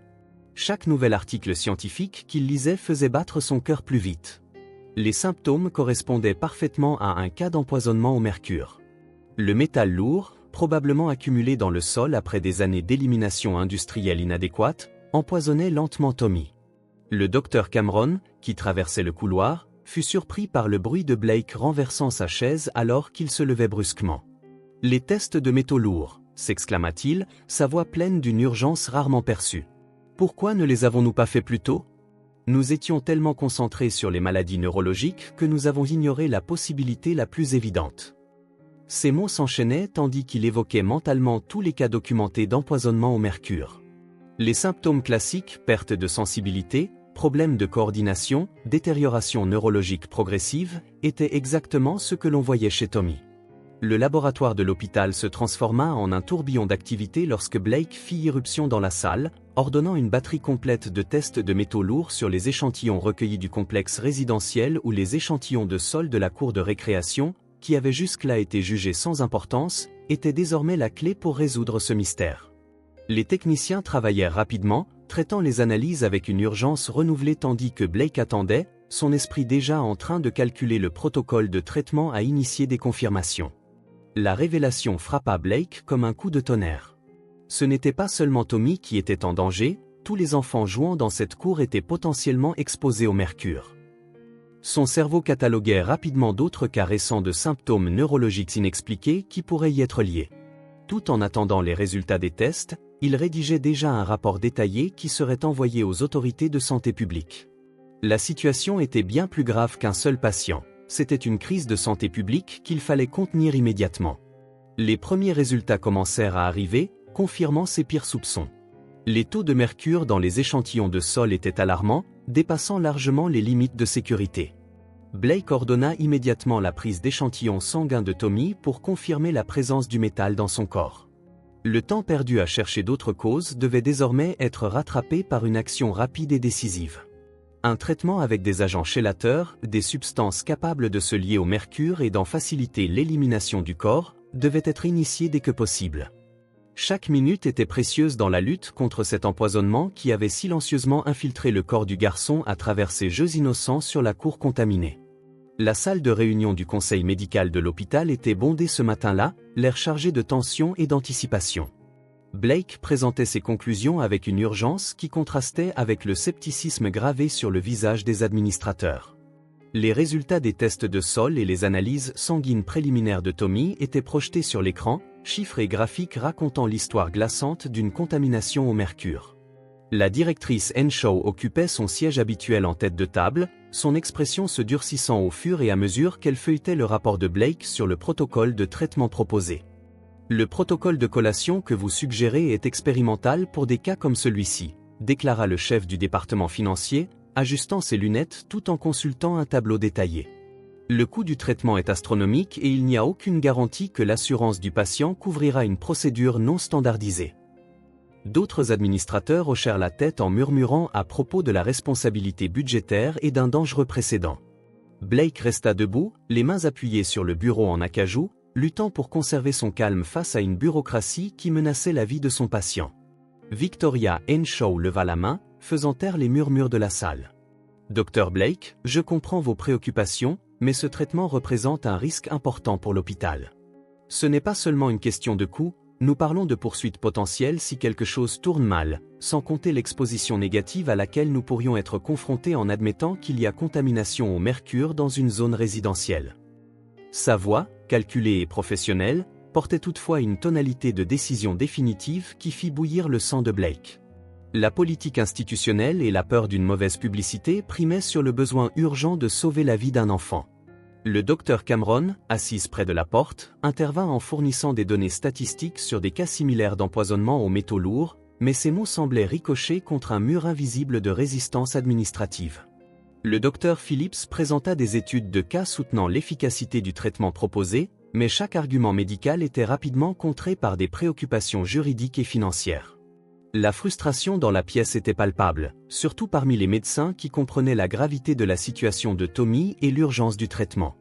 Blake observait la discussion se dérouler comme un cauchemar au ralenti. Chaque minute perdue en débat signifiait plus de temps pour que le mercure inflige des dommages irréversibles au système nerveux de Tommy. Les images du garçon relié à des tubes et des moniteurs, luttant pour sa vie, dansaient dans son esprit alors que les administrateurs poursuivaient leurs discussions sur les coûts et les protocoles. L'ironie amère de découvrir enfin la cause de la maladie, pour se voir ensuite empêché de la traiter par des questions bureaucratiques, le menaçait de le consumer. « Nous ne pouvons tout simplement pas ignorer les protocoles établis, » reprit Henshaw, sa voix tranchant dans les pensées de Blake. « Nous avons besoin de plus de tests, plus de documentation, d'approbation des comités d'éthique. » Blake finit par exploser, l'interrompant avec une intensité qui fit sursauter tout le monde dans la salle. Pendant que vous débattez des protocoles et des tableaux de coûts, un garçon de 7 ans perd la vie. Chaque heure que nous gaspillons en discussion signifie des dégâts neurologiques permanents qui auraient pu être évités. Sa voix résonna dans la pièce, portant le poids de jours de frustration et d'inquiétude.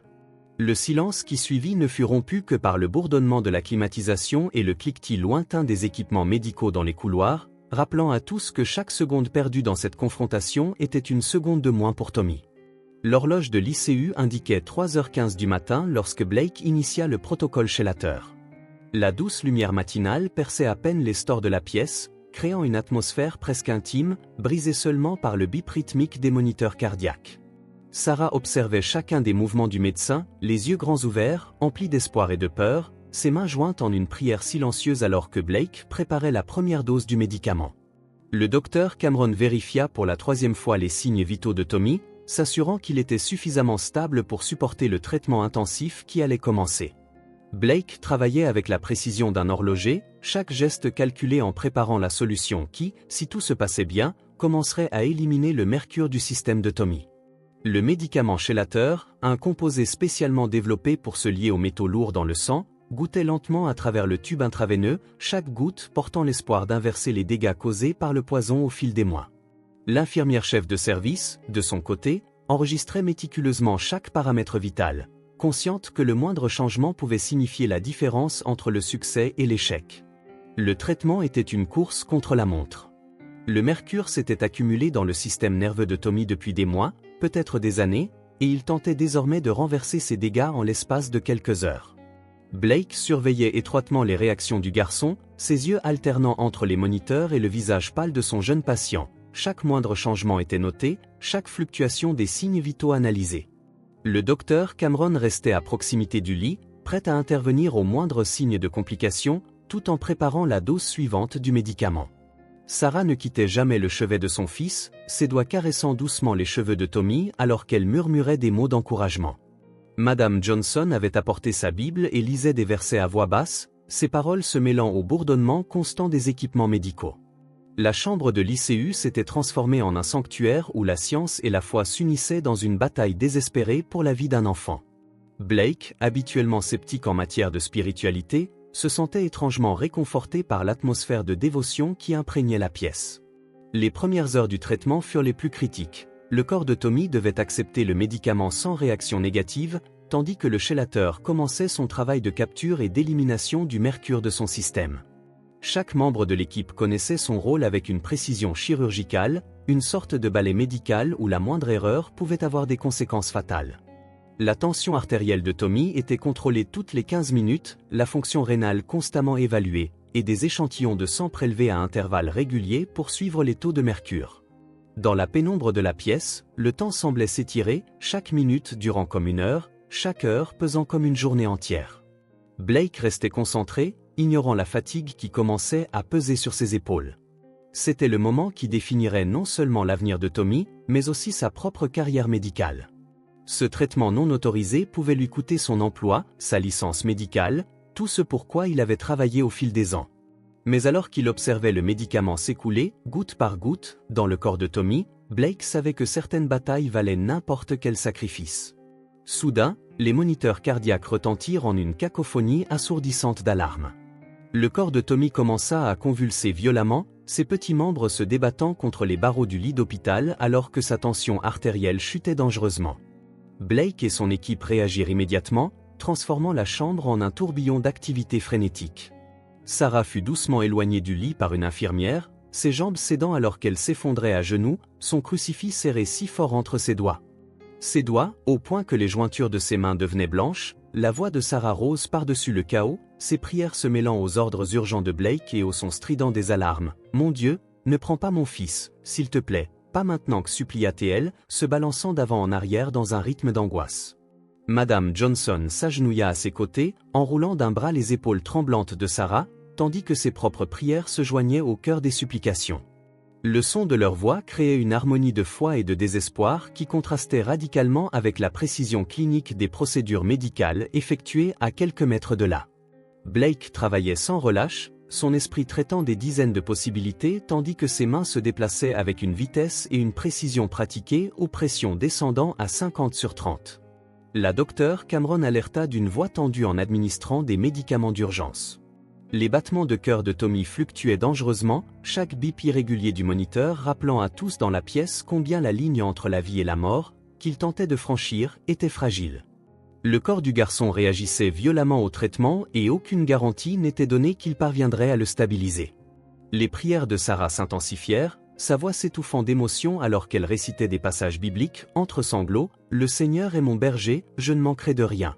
Même si je marche dans la vallée de l'ombre de la mort. » Ces paroles étaient entrecoupées de promesses personnelles et de supplications, ce genre de marchandage désespéré qu'une mère sur le point de perdre son enfant ne pouvait adresser au divin. Madame Johnson lui serra la main avec force, ses propres larmes silencieuses traçant des sillons sur son visage buriné alors qu'elle continuait de prier aux côtés de Sarah. Les minutes s'étiraient comme des heures tandis que l'équipe médicale luttait pour stabiliser Tommy. Blake surveillait les niveaux de collecte dans le sang du garçon, sachant qu'interrompre le traitement à cet instant signifierait perdre leur unique chance d'éliminer le mercure de son système. Mais continuer pouvait coûter la vie à son patient. La docteure Cameron prépara une nouvelle dose de médicaments d'urgence, ses mains tremblant légèrement sous l'effet de l'adrénaline et de la peur. Le son des prières de Sarah semblait remplir chaque recoin de la pièce, créant une atmosphère presque surréaliste où la science et la foi se rencontraient pour le sort d'un enfant. Une infirmière avertit d'une voix tranchante, coupant à travers le tumulte des prières. Les lèvres de Tommy commençaient à prendre une teinte bleuâtre, un signe alarmant que son corps perdait la bataille. Sarah éleva encore la voix, ces mots devenant presque un cri suppliant alors qu'elle observait la scène, les yeux embués de larmes. Mademoiselle Johnson la serra plus fort, ses prières devenant un mantra constant résonnant dans la pièce. Le moment était une danse macabre entre espoir et désespoir, la vie de Tommy ne tenant qu'à un fil de plus en plus mince. Le premier signe de changement vint du moniteur cardiaque, dont le rythme frénétique commença peu à peu à ralentir pour adopter un schéma plus régulier. Blake resta immobile devant les moniteurs, les yeux fixés sur les chiffres qui commençaient à évoluer dans la bonne direction, n'osant presque plus respirer en observant chaque infime fluctuation. La pression artérielle de Tommy entama une montée lente mais régulière, les chiffres rouges clignotant avec une promesse silencieuse d'espoir. La couleur revenait sur le visage du garçon, la teinte bleuâtre de ses lèvres cédant la place à un rose pâle mais vivant. La docteure Cameron vérifiait les signes vitaux à plusieurs reprises, n'osant guère croire à la récupération dont elle était témoin. Le taux d'oxygène dans le sang de Tommy augmentait de manière constante, les convulsions avaient cessé et son corps semblait enfin accepter le traitement qu'il avait rejeté si violemment quelques instants auparavant. Le son rythmique du moniteur cardiaque emplissait la pièce de sa cadence régulière, tel un doux air remplaçant la cacophonie des alarmes qui avait dominé l'atmosphère quelques instants plus tôt. Sarah releva les yeux de ses prières, ses larmes se mêlant désormais à une lueur d'espoir alors qu'elle observait les expressions de l'équipe médicale passer de la tension à un soulagement prudent. Le traitement qui aurait pu coûter la vie de Tommy et qui aurait certainement coûté la carrière de Blake semblait enfin porter ses fruits.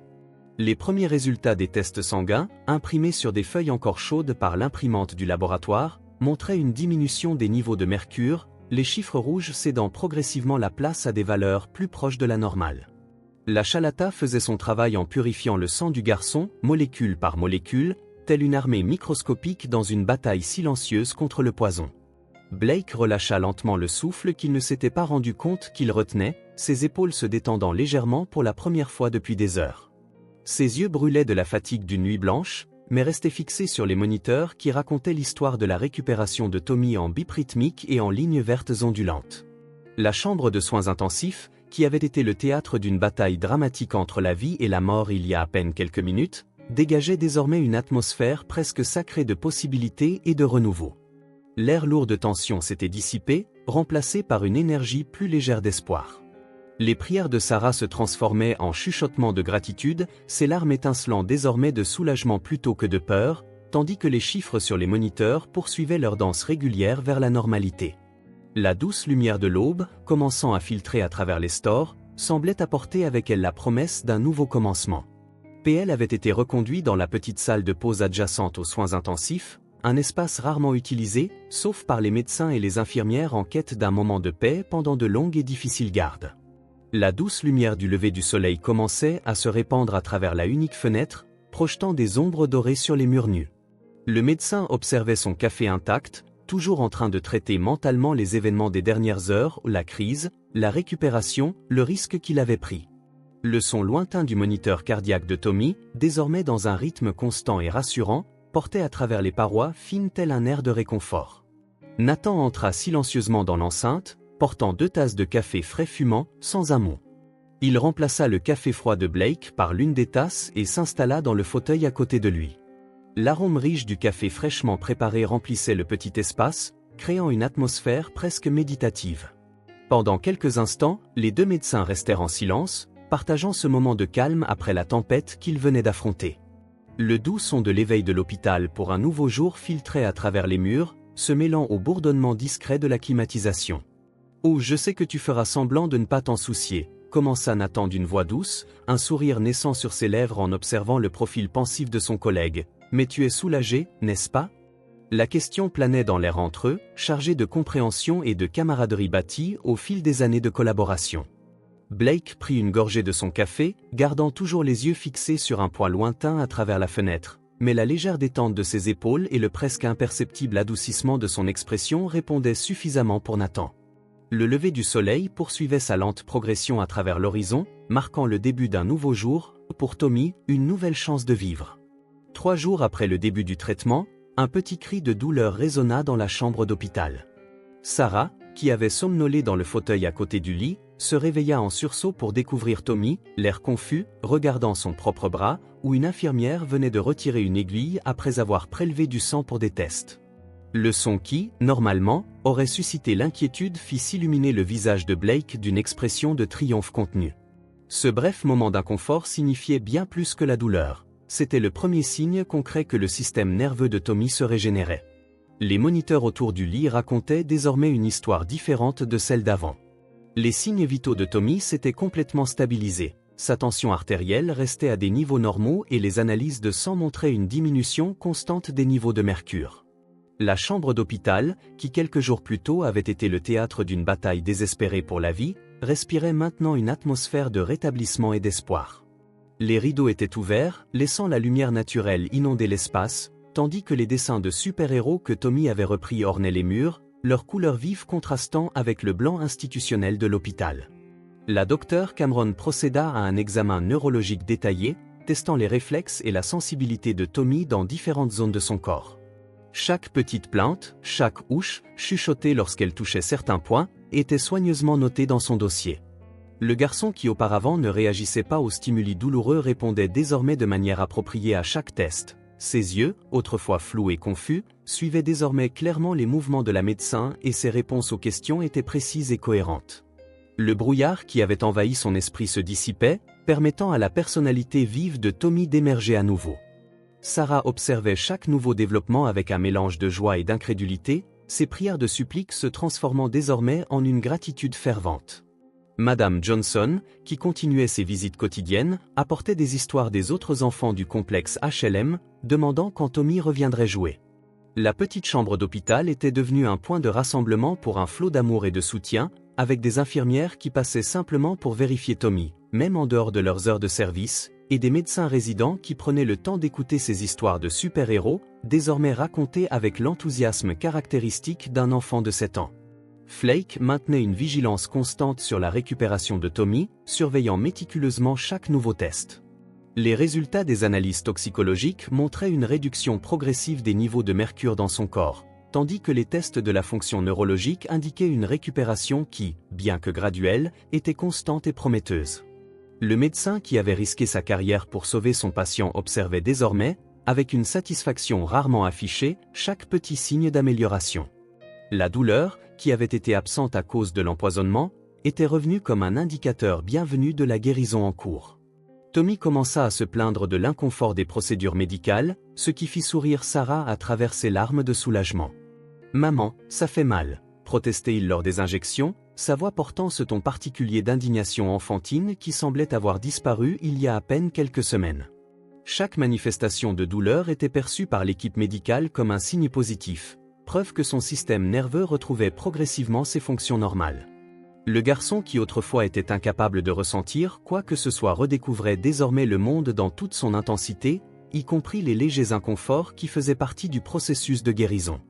Les nuits à l'hôpital, autrefois marquées par des veilles tendues et des moniteurs alarmants, étaient désormais remplies du doux son de la respiration paisible de Tommy et des histoires que Sarah lui lisait avant de dormir.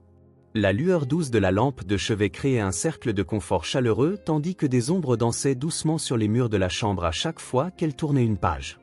Dehors, les lumières de la ville scintillaient telles des étoiles terrestres, créant une atmosphère presque magique pour les contes de super-héros que Tommy aimait tant. Puis Spider-Man sautait à travers le ciel pour sauver toute la ville, lisait Sarah de sa voix mélodieuse résonnant doucement dans la pièce tandis que Tommy luttait contre le sommeil, ses yeux lourds clignant avec détermination pour découvrir la fin de l'histoire. La couverture des Avengers, qui avait été le témoin de moments d'angoisse profonde, ne servait plus qu'à tenir chaud le garçon qui rêvait de nouvelles aventures. Les dessins colorés qui décoraient les murs de la chambre semblaient prendre vie dans la pénombre, comme si les super-héros veillaient sur le sommeil paisible de leur jeune artiste.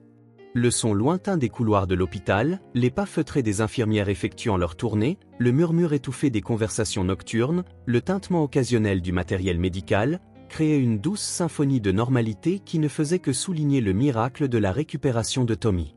La guérison du garçon n'était pas seulement une victoire médicale, c'était le témoignage de la force de l'esprit humain, de la persévérance d'un médecin qui refusait d'abandonner et du pouvoir transformateur de la foi d'une mère qui n'avait jamais perdu espoir, même lors des nuits les plus sombres de la maladie.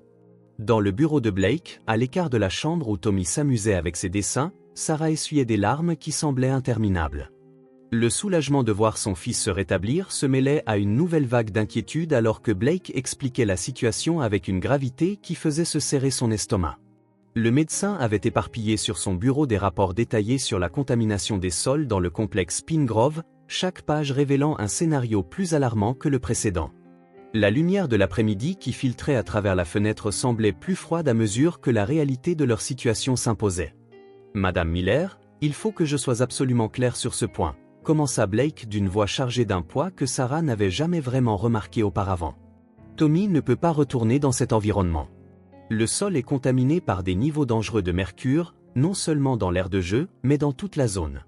Chaque minute qu'il y passe met sa vie en danger une nouvelle fois. » Sarah serra la sangle de son sac avec une telle force que ses doigts lui faisaient mal, son esprit tournoyant sous l'impact de ses mots. Des mots, l'appartement à Pine Grove était tout ce qu'elle pouvait se permettre avec son salaire de serveuse, et même ainsi, c'était une lutte constante pour payer les factures. L'idée de trouver un autre logement dans une ville où les loyers augmentaient sans cesse semblait être une montagne impossible à gravir. Les larmes de soulagement qu'elle avait versées quelques instants auparavant lors de la récupération de Tommy se transformèrent en gouttes de pur désespoir. « Dr Blake, je n'ai nulle part où aller », avoua-t-elle d'une voix tremblante, admettant la dure réalité de sa situation. « Je peux à peine me permettre le loyer actuel, et tous les quartiers plus sûrs de la ville. » Elle ne put terminer sa phrase, sa gorge se serrant sous l'angoisse de l'impossibilité de sa situation. Madame Johnson, qui l'accompagnait en tant que soutien silencieux, posa une main réconfortante sur son épaule, mais même ce geste familier ne pouvait alléger le poids de la réalité qui se dressait devant elle. Blake se leva de sa chaise et se dirigea vers la fenêtre, sa silhouette se découpant contre la lumière de fin d'après-midi, tandis qu'il considérait la situation. Le son lointain du rire de Tommy s'échappait des murs de l'hôpital, rappel amer de ce qui était en jeu. « Le traitement que nous avons effectué, reprit-il en se retournant vers Sarah, a permis d'éliminer une quantité significative de mercure du système de Tommy, mais toute nouvelle exposition pourrait déclencher une rechute encore plus sévère. Nous ne pouvons pas risquer d'annuler tous les progrès réalisés. » Chaque mot était comme une pierre ajoutée au fardeau que Sarah ressentait sur ses épaules, la joie de la guérison de son fils étant progressivement éclipsée par l'ombre de l'impossibilité financière. Madame Johnson tenta de proposer quelques suggestions, des proches susceptibles de pouvoir aider, des programmes sociaux à consulter, mais chaque option semblait aussi lointaine que les étoiles. Sarah pensa à ses économies pratiquement inexistantes, aux factures d'hôpital qu'elle devrait encore affronter, au temps de travail perdu pendant l'hospitalisation de Tommy. L'avenir, qui aurait dû être radieux avec la récupération de son fils, semblait désormais être un labyrinthe sans issue.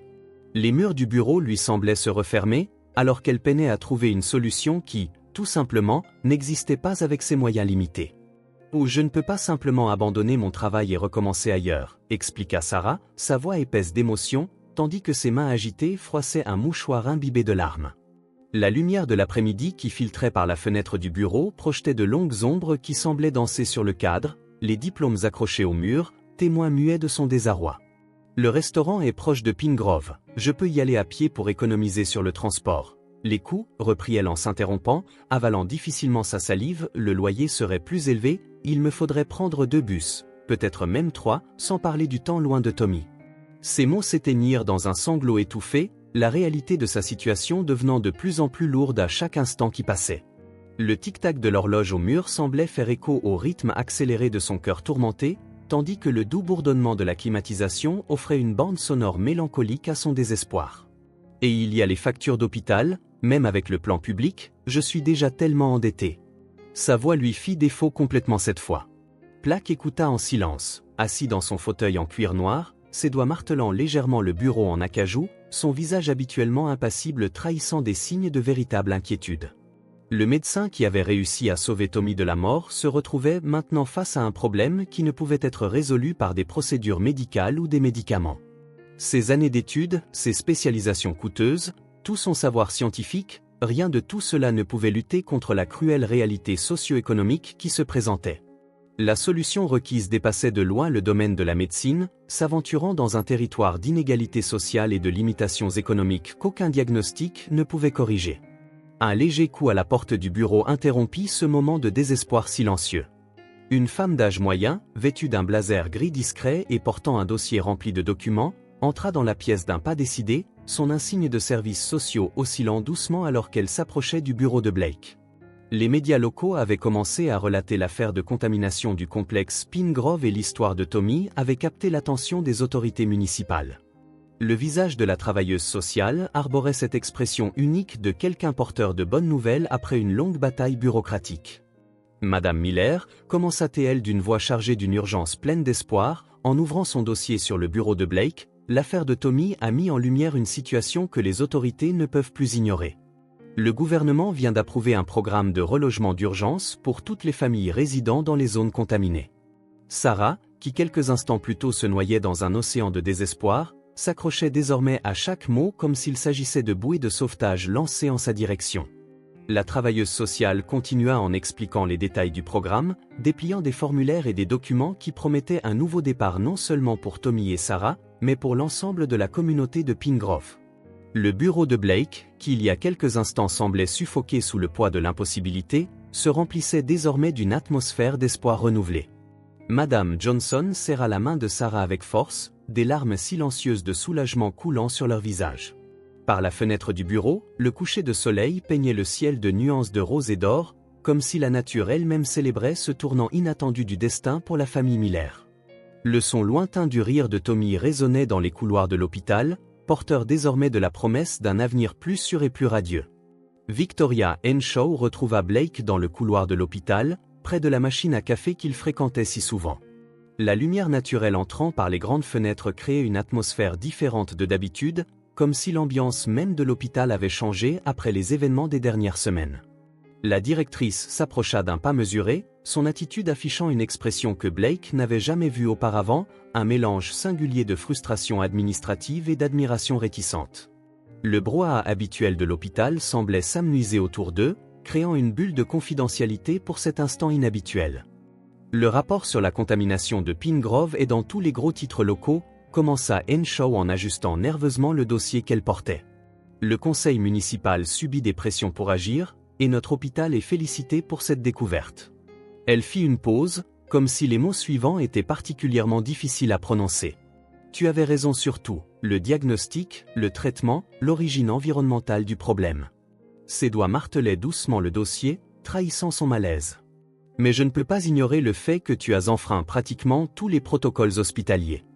Tu as désobéi aux ordres directs, réalisé des procédures non autorisées, ignoré la chaîne de commandement, dit-elle, sa voix portant le poids de l'autorité institutionnelle, même en admettant la victoire de Blake. Blake regardait sa tasse de café avec un intérêt apparent, un sourire énigmatique apparaissant au coin de ses lèvres. Tandis qu'Henshaw poursuivait sa liste d'infractions, sans qu'un mot ne sorte de sa bouche, il se contenta de jeter la tasse vide, se tourna et commença à marcher vers la sortie. Le sourire sur son visage en disait long, un mélange de satisfaction d'avoir sauvé une vie et un brin d'amusement devant l'ironie de la situation. Ses pas résonnaient dans le couloir tandis qu'il s'éloignait, laissant derrière lui une Henshaw momentanément sans voix, partagée entre l'irritation face à son attitude et la reconnaissance silencieuse que parfois, enfreindre les règles était nécessaire pour faire ce qui est juste. Quelques jours plus tard, l'appartement de Blake était baigné dans une douce pénombre, illuminé uniquement par la lueur bleutée de la télévision et une unique lampe sur pied dans un coin du salon. Le médecin était affalé dans son fauteuil en cuir favori, un verre de whisky écossais vieux à la main, le liquide ambré reflétant les images dansantes à l'écran. La nuit s'était installée sur la ville, à travers les larges fenêtres de son appartement, les lumières urbaines créaient une constellation artificielle qui rivalisait avec les étoiles lointaines de la télévision. Une journaliste se tenait devant le complexe résidentiel Pine Grove, le microphone fermement en main, rapportant les derniers développements dans l'affaire qui avait captivé l'attention de la ville. Après la découverte de la contamination au mercure dans le sol du complexe Pine Grove, les autorités de la ville annonçaient aujourd'hui un projet de assainissement de base globale pour toute la région. Les images montraient des équipes techniques réalisant des analyses de sol, des travailleurs municipaux coordonnant les opérations de nettoyage, et des résidents s'inscrivant au programme de relogement d'urgence. Blake prit une gorgée de son whisky, ressentant la chaleur familière de la boisson alors qu'il observait son dernier dossier se transformer en un changement social concret. Les informations montraient ensuite des images de familles transférées vers de nouveaux logements dans des zones sûres de la ville. Parmi elles, Blake reconnut Sarah et Tommy Miller, transportant des cartons jusqu'à leur nouvel appartement. Le visage de Tommy s'illuminait de ce sourire caractéristique, contrastant tellement avec l'enfant débilité qui était arrivé à l'hôpital quelques semaines auparavant. La journaliste mentionna que plus de 50 familles avaient déjà été relogées, avec des dizaines d'autres programmées pour les semaines à venir. Le programme de logement d'urgence, disait-elle, était devenu un modèle pour d'autres villes confrontées à des situations similaires de contamination environnementale. Les images passèrent ensuite à une série de graphiques et d'infographies détaillant le projet d'assainissement qui serait mis en œuvre. Ce gouvernement d'État a approuvé un budget spécial pour la décontamination complète de la zone, expliquait la journaliste, tandis que des chiffres et des statistiques défilaient à l'écran. Les experts estimaient que le processus prendrait environ 18 mois, incluant l'enlèvement du sol contaminé, le traitement de la zone et la mise en place de mesures préventives pour éviter de futurs problèmes environnementaux. Blake se versa un autre verre de sa boisson favorite, regardant comment une simple affaire médicale s'était transformée en une révolution environnementale et sociale pour toute une communauté.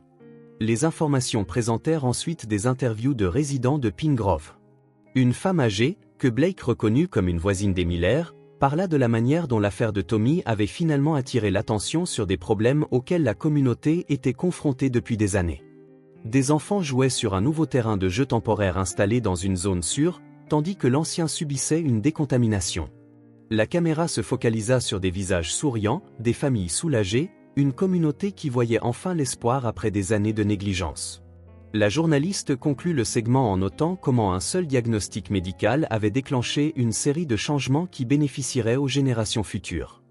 Ce qui a commencé comme une affaire médicale impliquant un enfant s'est transformé en un mouvement de renouvellement urbain et de justice environnementale, conclut-elle, alors que la caméra offrait un dernier aperçu de la façade de Pine Grove, désormais entourée de machines de construction et d'équipes de travail. Blake regardait le tout avec une expression énigmatique, son verre se balançant nonchalamment dans ses doigts alors que la glace fondait lentement, diluant le liquide ambré, tout comme le temps diluait les souvenirs des moments les plus intenses de cette affaire extraordinaire. L'histoire se poursuivait aux informations, montrant désormais des images de Tommy dans son nouvel appartement, dessinant des super-héros à une table d'études près d'une fenêtre baignée de lumière. Blake gardait une expression soigneusement neutre, comme s'il regardait simplement un autre documentaire sur la vie sauvage. La journaliste interviewait maintenant Sarah Miller, qui ne pouvait retenir ses larmes de gratitude en parlant du changement dans leur vie. Blake se déplaça dans son fauteuil, feignant un malaise qui masquait ses propres émotions contenues. Ces mots résonnaient dans la pièce. « Mon fils a un avenir maintenant, nous en avons tous un. » Le médecin attrapa la bouteille de whisky et se versa un autre généreux shot, comme si le liquide doré pouvait diluer l'orgueil tenace menaçant de briser sa façade d'indifférence professionnelle. La glace tintait contre le verre, tentant d'étouffer les mots qui continuaient de s'écouler de la télévision. Les images passèrent à montrer d'autres enfants de Pine Grove, tous vivant désormais dans des environnements sûrs et propres. Blake saisit la télécommande, ses doigts jouant avec le bouton du volume, comme s'il envisageait de réduire au silence toute cette démonstration d'impact social que son diagnostic avait déclenché. Un autre verre de whisky descendit dans sa gorge, tentant d'effacer le sourire qui menaçait d'apparaître sur ses lèvres.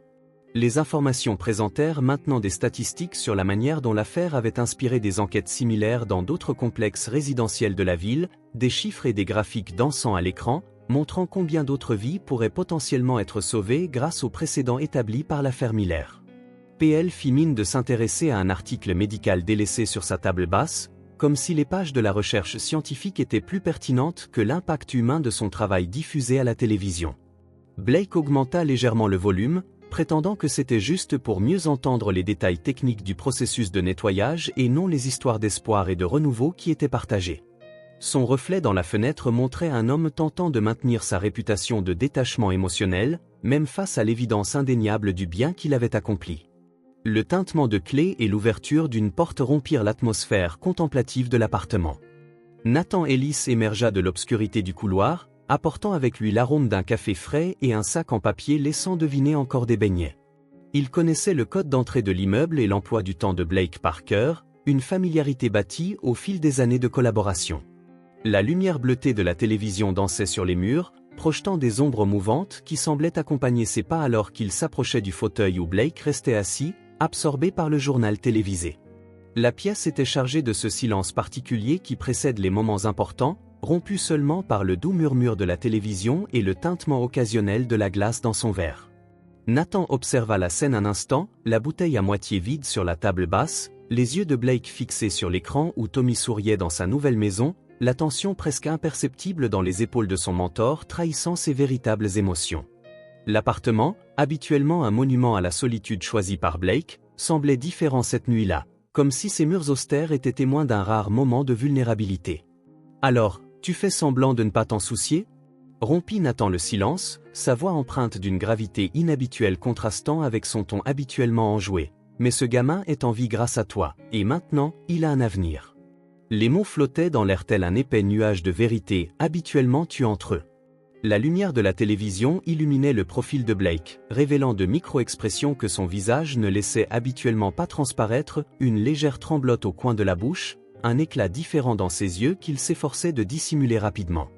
Le journal télévisé poursuivit sa narration, montrant désormais des images de l'ancien terrain de jeu en cours de démolition, de machines lourdes retirant le sol contaminé qui avait failli coûter la vie à Tommy.